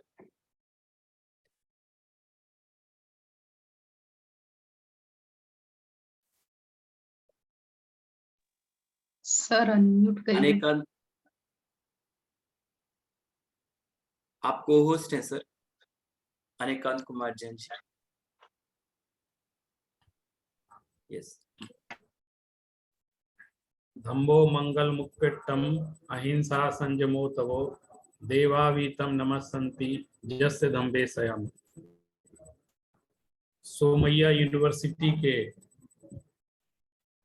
धर्म स्टडीज डिपार्टमेंट के तहत आज यह जो अंतर्राष्ट्रीय कार्यक्रम का आयोजन किया जा रहा है और उनके स्थापना दिवस के उपलक्ष्य में आपने बहुत सफलतापूर्वक 20 वर्ष से आप निरंतर जैन विद्या की सेवा कर रहे हैं. इस उपलक्ष्य में मैं आप सभी को हार्दिक बधाई देना चाहता हूं. विशेषकर मैं डॉक्टर सुप्रिया मैडम जो इसकी निदेशक हैं और आपने इस महत्वपूर्ण कार्यक्रम का आयोजन किया, इसके लिए भी मैं विशेष रूप से बधाई देना चाहता हूं. आज बहुत ज्ञान की प्राप्ति हुई है. हमने सभी दृष्टिकोणों से जैन विद्या अध्ययन की दिशाओं को देखा है कि अभी तक क्या प्रोन्नति हुई है और क्या आगे संभावनाएं हैं. इसी तरह doctor SP Jain, doctor Arihant Jain ji जो कन्वीनर हैं, डॉक्टर सुलेख जी जिनको सबसे पहले हमने सुना, doctor JB Shah ji, doctor शुगन Chand ji, doctor Dharmchand जी, डॉक्टर आनंद प्रकाश त्रिपाठी जी, इन सभी के वक्तव्यों को सुनने के बाद मुझे लगता है कि सारे एस्पेक्ट आप लोगों ने बहुत अच्छे से प्रस्तुत किए हैं और हमको बहुत ज्ञान की प्राप्ति हुई. मैं ऐसा समझता हूं कि कुछ बिंदु जिनकी चर्चा मैं करना चाहता हूं, मैं सीधे उसी मुद्दे पर आना चाहता हूं. और हमने बहुत बड़ी बड़ी बातें कर ली, मैं थोड़ा प्रायोगिक जैन विद्या में क्या चल रहा है वो आपको बताना चाहता हूँ और हमको इसका क्या समाधान प्राप्त करना है. जैसे कि प्रोफेसर धर्मचंद जी ने एक बहुत बढ़िया बात कही कि एक जैनिज्म के स्कॉलर को संस्कृत का भी ज्ञान होना चाहिए, प्राकृत का भी होना चाहिए, हिंदी का भी होना चाहिए, इंग्लिश का भी होना चाहिए और बहुमुखी प्रतिभा का धनी वो होना चाहिए. मैं पूछना चाहता हूँ सर, हम क्या क्या करें? आप एक व्यक्ति के अंदर इतने गुणों को देखना चाहते हैं जैन स्कॉलर्स के रूप में. ये मैं इसके साथ कुछ और भी जोड़ना चाहता हूँ. जैन विद्या का जो अध्ययन है या जैन अध्येता हैं, उनको बहुआयामी दृष्टिकोण रखना चाहिए. जैसे हमारी श्रमण संस्कृति जो प्राचीन काल से चली आ रही है, उसमें श्रमण संस्कृति में सिर्फ जैन दर्शन ही नहीं बल्कि बौद्ध दर्शन भी उसके समानांतर चलता आया है. बुद्धिस्ट स्टडीज की भी मान्यता है. तो एक जैन स्कॉलर को जैन स्टडीज के साथ साथ बुद्धिस्ट स्टडीज का भी स्कॉलर होना चाहिए. और सिर्फ इतना ही नहीं बल्कि पूरी इंडियन फिलॉसफी, जो भी फिलॉसफी एंड रिलीजन जितने भी इंडिया में चल रहे हैं खासकर, उनका विशेष अध्ययन होना चाहिए. क्यों? उसका कारण ये है, हमारे जो भी नए स्कॉलर्स हैं या जो MA PhD कर रहे हैं, मुझे जैन विश्व भारती की एक बात बहुत अच्छी लगती है कि उन्होंने जैनोलॉजी अकेले से MA नहीं कराते हैं, Jainology comparative religion and philosophy से MA कराते हैं. और हमारे गुरुजी अभी आनंद प्रकाश त्रिपाठी जी प्रोफेसर वो बोल रहे थे, मैंने वेस्टर्न फिलॉसफी उनके मुख से पढ़ी है और मुझे पता है उन्होंने वेस्टर्न फिलॉसफी का किस तरह से कंपैरेटिव स्टडी करके जैनिज्म के साथ उसको कंपेयर करके प्रस्तुत किया था। और उन दिनों में 96 में वो कितनी मेहनत से इस चीज को पढ़ाते थे। हमारे अंदर यदि इस व्यापकता, मन में जो व्यापकता आई है, प्रोफेसर धर्मचंद जी ने भी ये बात कही थी कि हमको बहुत व्यापक होना चाहिए। जैनिज्म में हम रह रहे हैं तो इसका मतलब ये नहीं है कि हम सिर्फ दिगंबर साहित्य पढ़ें या सिर्फ श्वेतांबर साहित्य पढ़ें। इस तरह के माने हमको थियोलॉजिस्ट नहीं बनना है और हमको ऐसा नहीं बनना है कि हम कोई आग्रह वाले या फिर कोई धर्म के नेता हैं और हम कोई धर्म का प्रचार कर रहे हैं। अक्सर ये कंट्रोवर्सी जैनिज्म के साथ हो जाती है, क्योंकि जैनिज्म है, फिलॉसफी भी है, ये रिलीजन भी है, समाज भी है, तो वो सब चीज एक साथ मिक्स हो जाती है। लोग ये समझ नहीं पाते हैं कि हम स्टडीज में हम क्या माने एकेडमिक रूप से इसको किस तरह एक आगे तक ले जा सकते हैं। मैं आपसे सच बता रहा हूँ, मैं बहुत जगह ये बात बताता हूँ कि मैं श्री लाल बहादुर शाह, कई पूछते हैं लोग आप क्या काम करते हैं, तो मैं बताता हूँ कि मैं सेंट्रल यूनिवर्सिटी में जैनिज्म पढ़ाता हूँ यूनिवर्सिटी के अंदर। तो कई लोग तो ये कहते हैं अच्छा ये विषय यूनिवर्सिटी में भी पढ़ाया जाता है। वो पूछते हैं, मैंने उनको विश्वास ही नहीं होता कि वो तो ये तो मंदिरों के काम है, ये तो स्थानकों के काम है, उन लोगों को विश्वास ही नहीं होता इस चीज पर। तो एक डिफरेंस करके हमको ये बात चलनी पड़ेगी, हालांकि सब मिक्स है, लेकिन ये डिफरेंस करके हमको चलना पड़ेगा कि एकेडमिक अप्रोच क्या हो सकती है। मैं चूंकि आज आपको ट्रेडिशनल बात बतलाने जा रहा हूँ, यदि ये जैन स्टडीज की आज जो स्थिति शुगन चंद जी बतला रहे थे कि किस तरीके से उन्नति कर रहा है, उन्होंने बड़ा अच्छा फ्यूचर का 2013 का भी बताया कि 30 का भी बताया कि किस तरह से हम 100 यूनिवर्सिटीज में जैन स्टडीज को ले जाएंगे। बहुत अच्छी बात बताई, लेकिन मैं आपसे एक बात कहना चाहता हूँ, हमको दो तरफ से काम करना है। एक तो जो शुगन चंद जी जिस तरीके से काम कर रहे हैं, सुलेख जी कर रहे हैं, वो एक अलग दुनिया है, वो निश्चित रूप से उस क्षेत्र में काम होना चाहिए। और मुझे खुशी है कि हमारे विदेशों में जो श्रावक हैं वो इतने समर्पित हैं कि वो जैन स्टडीज को बढ़ावा दे रहे हैं और यूनिवर्सिटीज में उसके डिपार्टमेंट्स खोल रहे हैं। लेकिन इंडिया की स्थिति बहुत अच्छी नहीं है और मैं विनम्रता पूर्वक ये कहना चाहता हूँ कि एक तो लैक ऑफ स्टूडेंट्स, हमारे पास छात्रों का अभाव है, पढ़ने वाले लोग नहीं हैं, और कहीं इस कारण भी डिपार्टमेंट्स बंद हो रहे हैं। और कई जगह जो छोटे स्तर पर, एक हमारी बहन कह रही थी इस बात को कि गुरुकुल पद्धति से स्टार्ट करना चाहिए और गुरुकुलों में जैसे शिक्षा दी जाती है तो उनको कोई रिकॉग्नाइज डिग्री देनी चाहिए। तो मैं उनकी इंफॉर्मेशन के लिए बताऊं कि अकेले उत्तर प्रदेश में लगभग 30 से 35 गुरुकुल, जैन गुरुकुल काम करते थे जो संस्कृत यूनिवर्सिटी से एफिलेटेड थे, और क्लास 8th से यानी प्रथमा जिसको बोलते हैं, वहां से वो जैनिज्म को संस्कृत, मूल संस्कृत और प्राकृत के ग्रंथों को पढ़ा करके वो एक वैलिड डिग्री भी देते थे। लेकिन उन जो लगभग 30-35 विद्यालय थे उनमें से 1 या 2 विद्यालय बचे हैं, बाकी के सब बंद हो गए। ना समाज ने उसमें रुचि दिखाई, ना सरकार ने उसमें रुचि दिखाई, उसके फंड बंद कर दिए, उसमें स्टूडेंट्स आना बंद हो गए। तो क्या हम इस तरह की कोई पॉलिसी भी ला सकते हैं, जैसे हम लोग नए तीर्थ बनाते हैं तो साथ में पुराने तीर्थों का भी जीर्णोद्धार करते हैं, तो क्या हम ऐसी कोई पॉलिसी ला सकते हैं या इस तरह का फंड रेज कर सकते हैं कि इस तरह के जो विद्यालय बंद हो रहे हैं, वो विद्यालय बहुत बड़ा काम करते थे, छोटे छोटे गांव में से छोटे छोटे बच्चों को ला करके पाठशाला में रखते थे और उनको मूल ग्रंथों का अध्ययन अध्यापन कराते थे। वो लोग फ्री ऑफ कॉस्ट रहना, भोजन, ये सब व्यवस्था देते थे। और आज आपको जो बड़ी बड़े विद्वान भी दिखाई दे रहे हैं, वो उनकी जो जड़ है, जो मूल में वो प्रशिक्षित होकर के आए हैं उन्हीं विद्यालयों में से पढ़ करके, इसलिए आज इतने बड़े रूप में काम कर रहे हैं। मैं देखता हूँ बहुत हमारे जैन विश्व भारती संस्थान से कॉरेस्पॉन्डेंस कोर्स से एमए होता है जैनोलॉजी से। अब आप देखिए कोई रेगुलर जैनिज्म पढ़ता है एक डिपार्टमेंट में जा करके और एक कॉरेस्पॉन्डेंस से पढ़ते हैं तो उनमें फर्क तो दिखाई देगा। एक पार्ट टाइम वे में जैनिज्म पढ़ रहे हैं उनमें और एक रेगुलर पढ़ रहे हैं उनमें कुछ तो बेस, जो गुरु मुख से शिक्षा प्राप्त की है जिन्होंने, उनमें, और एक दूरस्थ शिक्षा लेते हैं उनमें कुछ तो फर्क होता है। बहुत सारे स्टूडेंट्स हमारे सामने ऐसे आते हैं जो कोरेस्पॉन्डेंस कोर्स से एमए करके आते हैं, वो कहते हैं हमें पीएचडी करना है, उनको एक आर्टिकल लिखना नहीं आता है, एक रिसर्च पेपर लिखना नहीं जानते हैं, आज तक एक शब्द उन्होंने ढंग से नहीं लिखा है, और वो एंट्रेंस टेस्ट जिसमें मल्टीपल चॉइस क्वेश्चन होते हैं उसको टिक लगा के आ जाते हैं और कहते हैं कि हमें पीएचडी करना है। तो वो पीएचडी किस तरह से कर सकते हैं, कैसे कर सकते हैं, आप इस बात को सोच सकते हैं। मैं आपको बहुत हमने बातें की, मैं प्रैक्टिकल बात आपको बता रहा हूँ, हम किन परिस्थितियों में काम कर रहे हैं और क्या हम समस्याओं को फेस कर रहे हैं। अभी आप कह रहे हैं हम बहुत सारे विद्याओं के बारे में बात कर रहे हैं, लेकिन वो अभी जैन विद्या का भी अच्छे से अध्ययन नहीं कर रहा है और ना उसको प्राप्त कर पा। एक भाई ने अभी प्रश्न किया था कि क्या जो जैन नहीं है वो क्या जैन स्टडीज कर सकता है।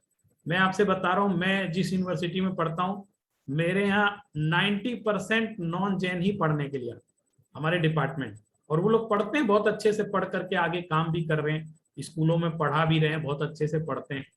लेकिन इस दृष्टि से भी ऊपर उठ करके मैं ये चाहता हूं कि हम जिस तरह से विदेशों में विकास कर रहे हैं जैन स्टडीज का, उस तरीके से हमको भारत के अंदर जो लैप्स हो रही हैं जैन स्टडीज, जहां खत्म हो रही हैं, उन पर भी ध्यान देना चाहिए।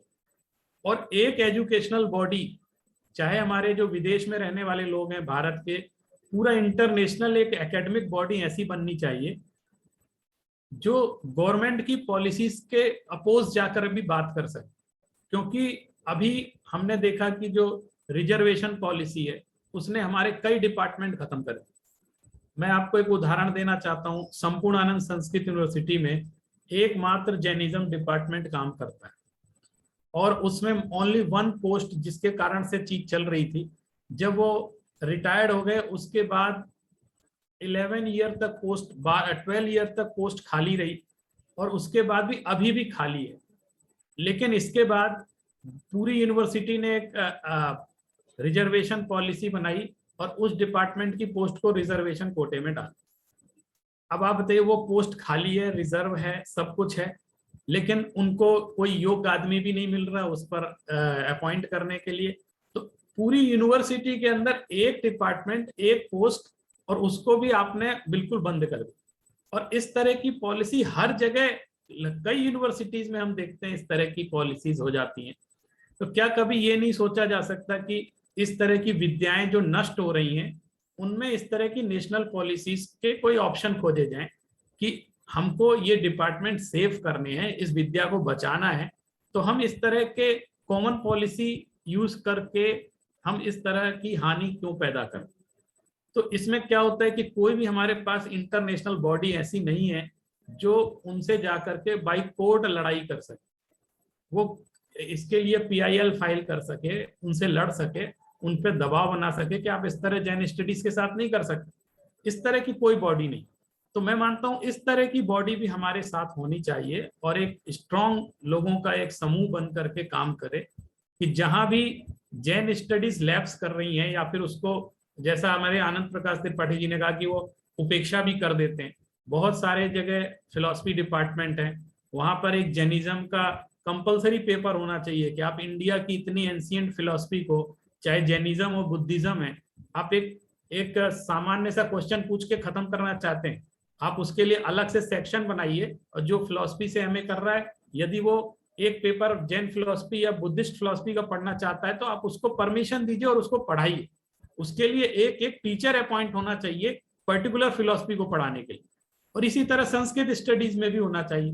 तो इस तरह का यदि हम जब तक एक प्रकार से मूवमेंट नहीं करेंगे तब तक जैन स्टडीज को इसी इंडिया में बचाना बहुत मुश्किल हो जाए। लेकिन मैं बहुत धन्यवाद देना चाहता हूं हमारी पारंपरिक शिक्षा व्यवस्था को, चूंकि जैन दर्शन के जो केंद्र रहे हैं वो हमारे मुख्य रूप से प्राचीन काल से हमारे मंदिर रहे हैं, स्थानक रहे हैं, जो जैन दर्शन के मुख्य केंद्र थे। और हमारे यहाँ कभी भी शिक्षा की उपेक्षा नहीं की गई। मंदिरों से शिक्षा के आंदोलन चले हैं। जयपुर में टोडरमल जी जहां रहते थे, उन्होंने व्याकरण भी मंदिर में बैठकर पढ़ी, उन्होंने न्याय शास्त्र को मंदिर में बैठकर पढ़ा था, साहित्य शास्त्र को मंदिर में बैठकर पढ़ा, और पूरी दुनिया को पढ़ाया। इस तरह का हमारे यहाँ हमेशा से आंदोलन होता रहा है। मैं आप सबसे एक बात पूछना चाहता हूँ, आपने प्राचीन विद्वानों के नाम के आगे देखा होगा, वो न्याय तीर्थ लिखते हैं, जैन सिद्धांत शास्त्री लिखते हैं। ये उपाधियां कहाँ से आई उनके पास?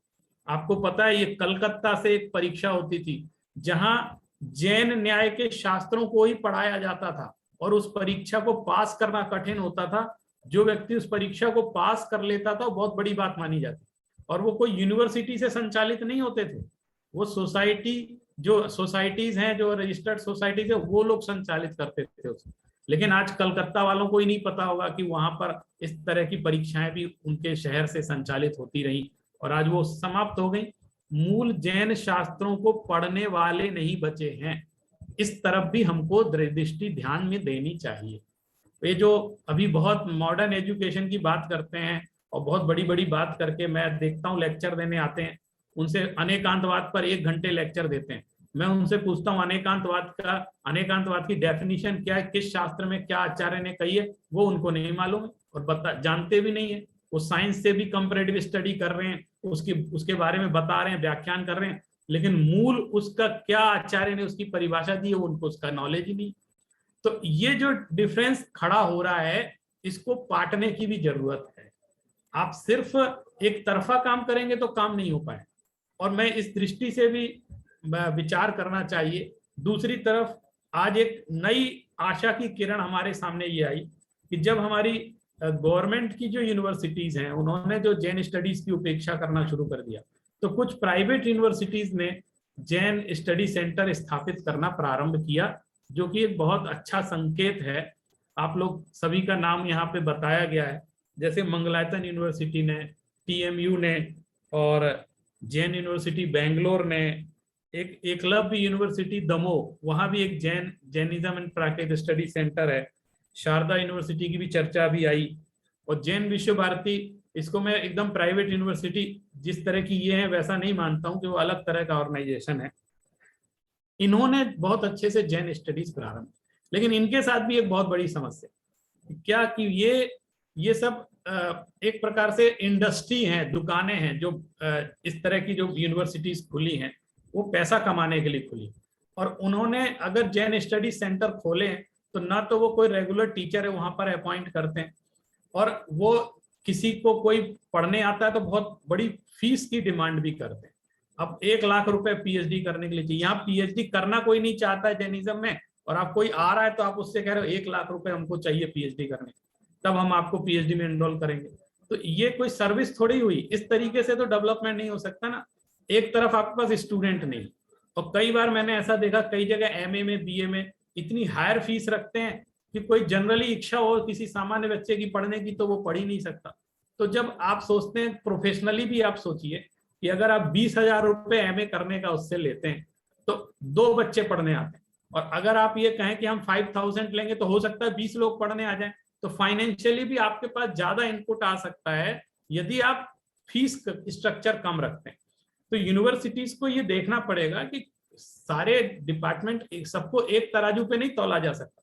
जो हमारे ट्रेडिशनल सब्जेक्ट्स हैं वो एक अलग तरह के नेचर के होते हैं, उनके लिए अलग रूल्स रेगुलेशन किए जा सकते हैं, और जो प्रोफेशनल सब्जेक्ट्स हैं उनके लिए अलग रूल्स रेगुलेशन किए जा सकते हैं। आपको यहाँ पर एक प्रकार से प्रिजर्वेशन मोड पे काम करना पड़ता है। आपको इन विद्याओं का संरक्षण करना है, इन विद्याओं से कमाना नहीं है। अगर इस दृष्टि से सोचेंगे तो मैं नहीं समझता कि आप इस पे ज्यादा काम कर पाएंगे, क्योंकि आपके पास हैंड्स ही नहीं होंगे, लोग आएंगे ही नहीं, पढ़ने के लिए नहीं आएंगे, क्योंकि आपने इतनी ज्यादा डिमांड कर दी है। लोग तो, अधिकतर लोग तो स्वाध्याय के लिए, आत्म कल्याण के लिए, किसी की बहुत रुचि हो गई, इस 90% लोग इस तरह पढ़ने आते। वो 5 to 10% यूथ आता होगा जो किसी प्रोफेशन दृष्टि से पढ़ने आना चाहता हो, और उनकी संख्या बहुत ज्यादा हमारे पास नहीं। जैसे हम लोग यूनिवर्सिटी में डिपार्टमेंट, हमारे यहाँ PG होता है, जैन दर्शन से आचार्य कराते हैं, शास्त्री कराते हैं, तो हमारे यहाँ एक ऑब्लिगेशन है कि जो संस्कृत ट्रेडिशन के होते हैं उनको ही हम एडमिशन दे सकते हैं। तो हमारी 90% जो स्टूडेंट स्ट्रेंथ है वो इस बात से कम हो जाती है, क्योंकि बैकग्राउंड, संस्कृत का बैकग्राउंड बहुत कम लोगों का होता है, और हमारे यहाँ उनको कहते हैं संस्कृत बैकग्राउंड के व्यक्ति को ही एडमिशन दें, और संस्कृत मीडियम में ही पढ़ाई होती है। ये हमारे यहाँ की विशेषता है जो संस्कृत यूनिवर्सिटी।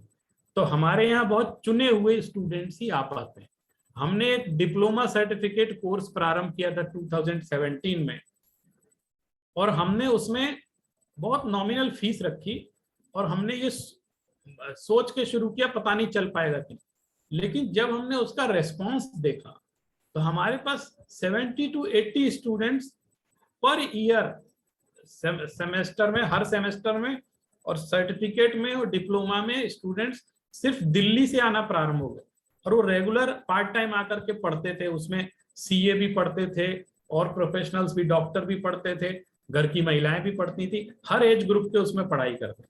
लेकिन उनको आगे हम स्पेस नहीं दे पाए क्योंकि वो संस्कृत बैकग्राउंड के नहीं, और वो आगे पीएचडी तक करना चाहते थे, लेकिन हम उनको नहीं दे पाए।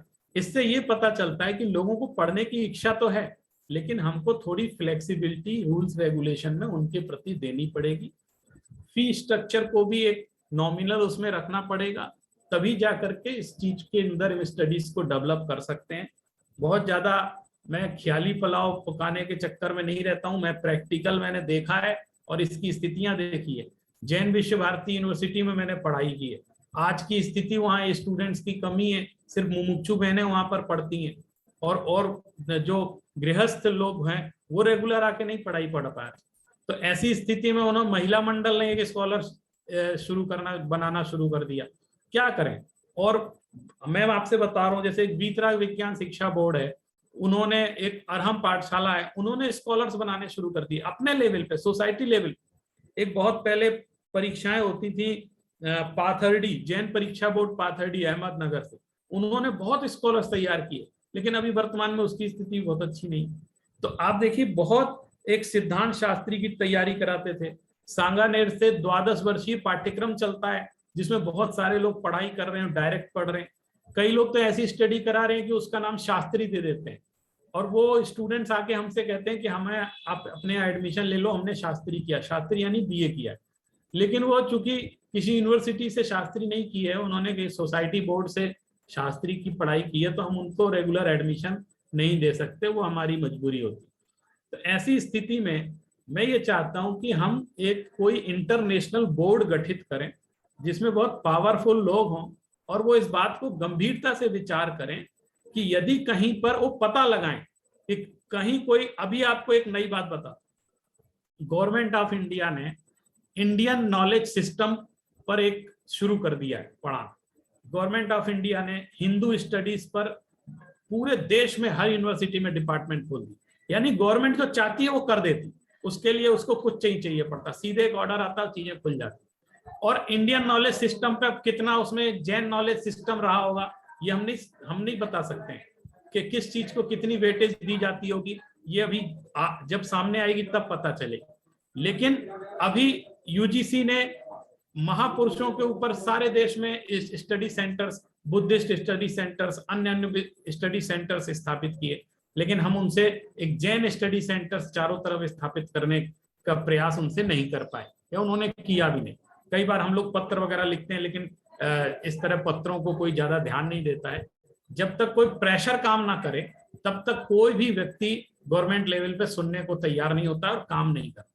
इसलिए मैं ये चाहता हूं आज की सभा के माध्यम से, आज मुझे बहुत प्रसन्नता है कि आपने सुमैया यूनिवर्सिटी में जो 20 वर्षों से काफी प्रोजेक्ट पे काम किया है, आपकी यूनिवर्सिटी से मैं बहुत एसोसिएट रहा हूँ, मैंने कई कॉन्फ्रेंस भी वहाँ अटेंड किए। आपने समन सुत्तम पर एक कॉन्फ्रेंस भी कराई थी, और समन सुत्तम का एक पब्लिकेशन, बहुत वास्ट पब्लिकेशन आपने वहां से किया।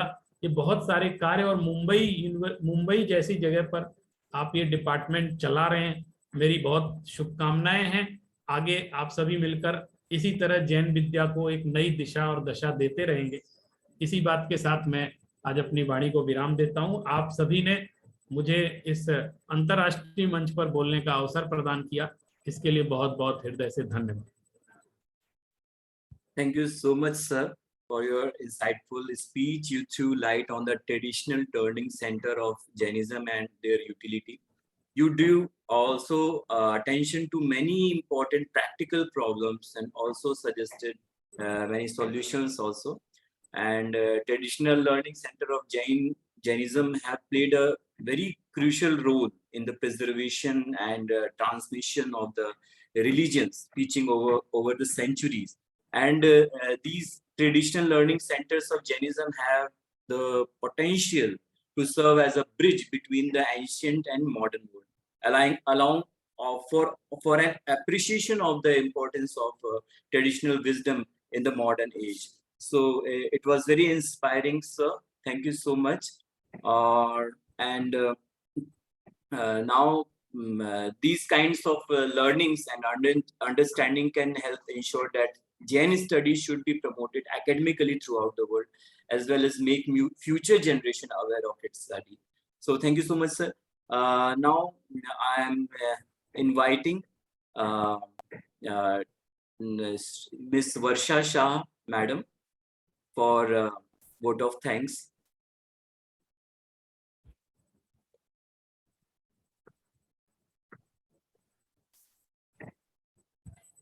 Jai to all. My voice is audible, na? Yes, yes. It's an honor for me to get the opportunity to thank all the dignitaries on this 21st Foundation Day, the Center of Studies in Jainism. Now, on behalf of PJ Somaiya Institute of Dharma Study, I would like to thank our distinguished speaker, Dr. Sulek Jain, Professor Jitendra Bisha, Dr. Suganchan Jain, Professor Dharamchand Jain, Professor Anand Prakash Tripathi ji, and the last speaker, Professor Anikant Kumar, for making an excellent presentation and making this talk meaningful on the theme present scenario, opportunities, and future prospects, and sharing their views also on the possibility of research in academic field. I heartily congratulate the scholars, participants, and all the students from across various corners of India for their active participation. I would like to express my deep gratitude to all scholars for their presence and giving their valuable time.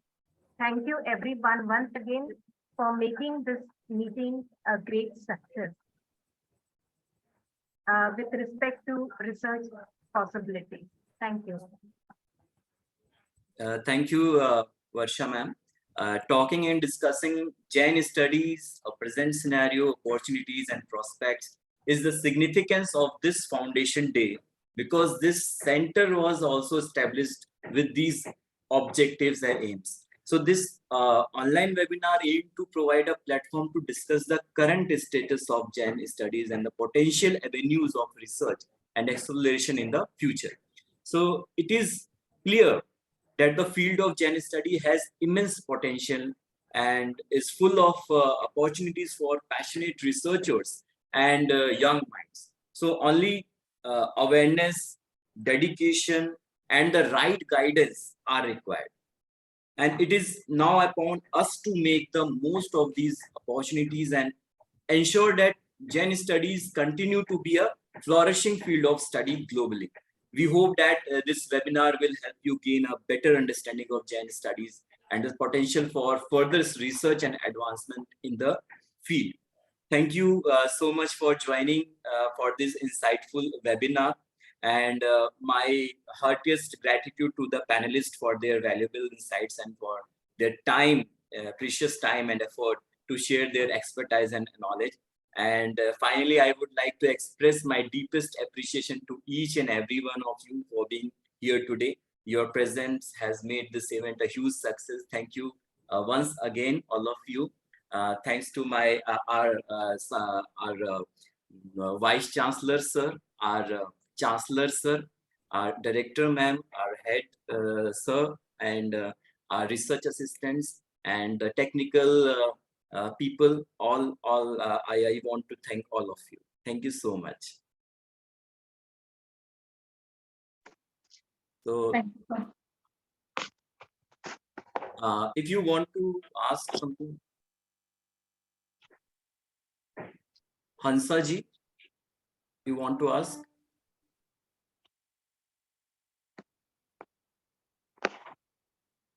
Kindly unmute yourself. Hansa ji, are you there?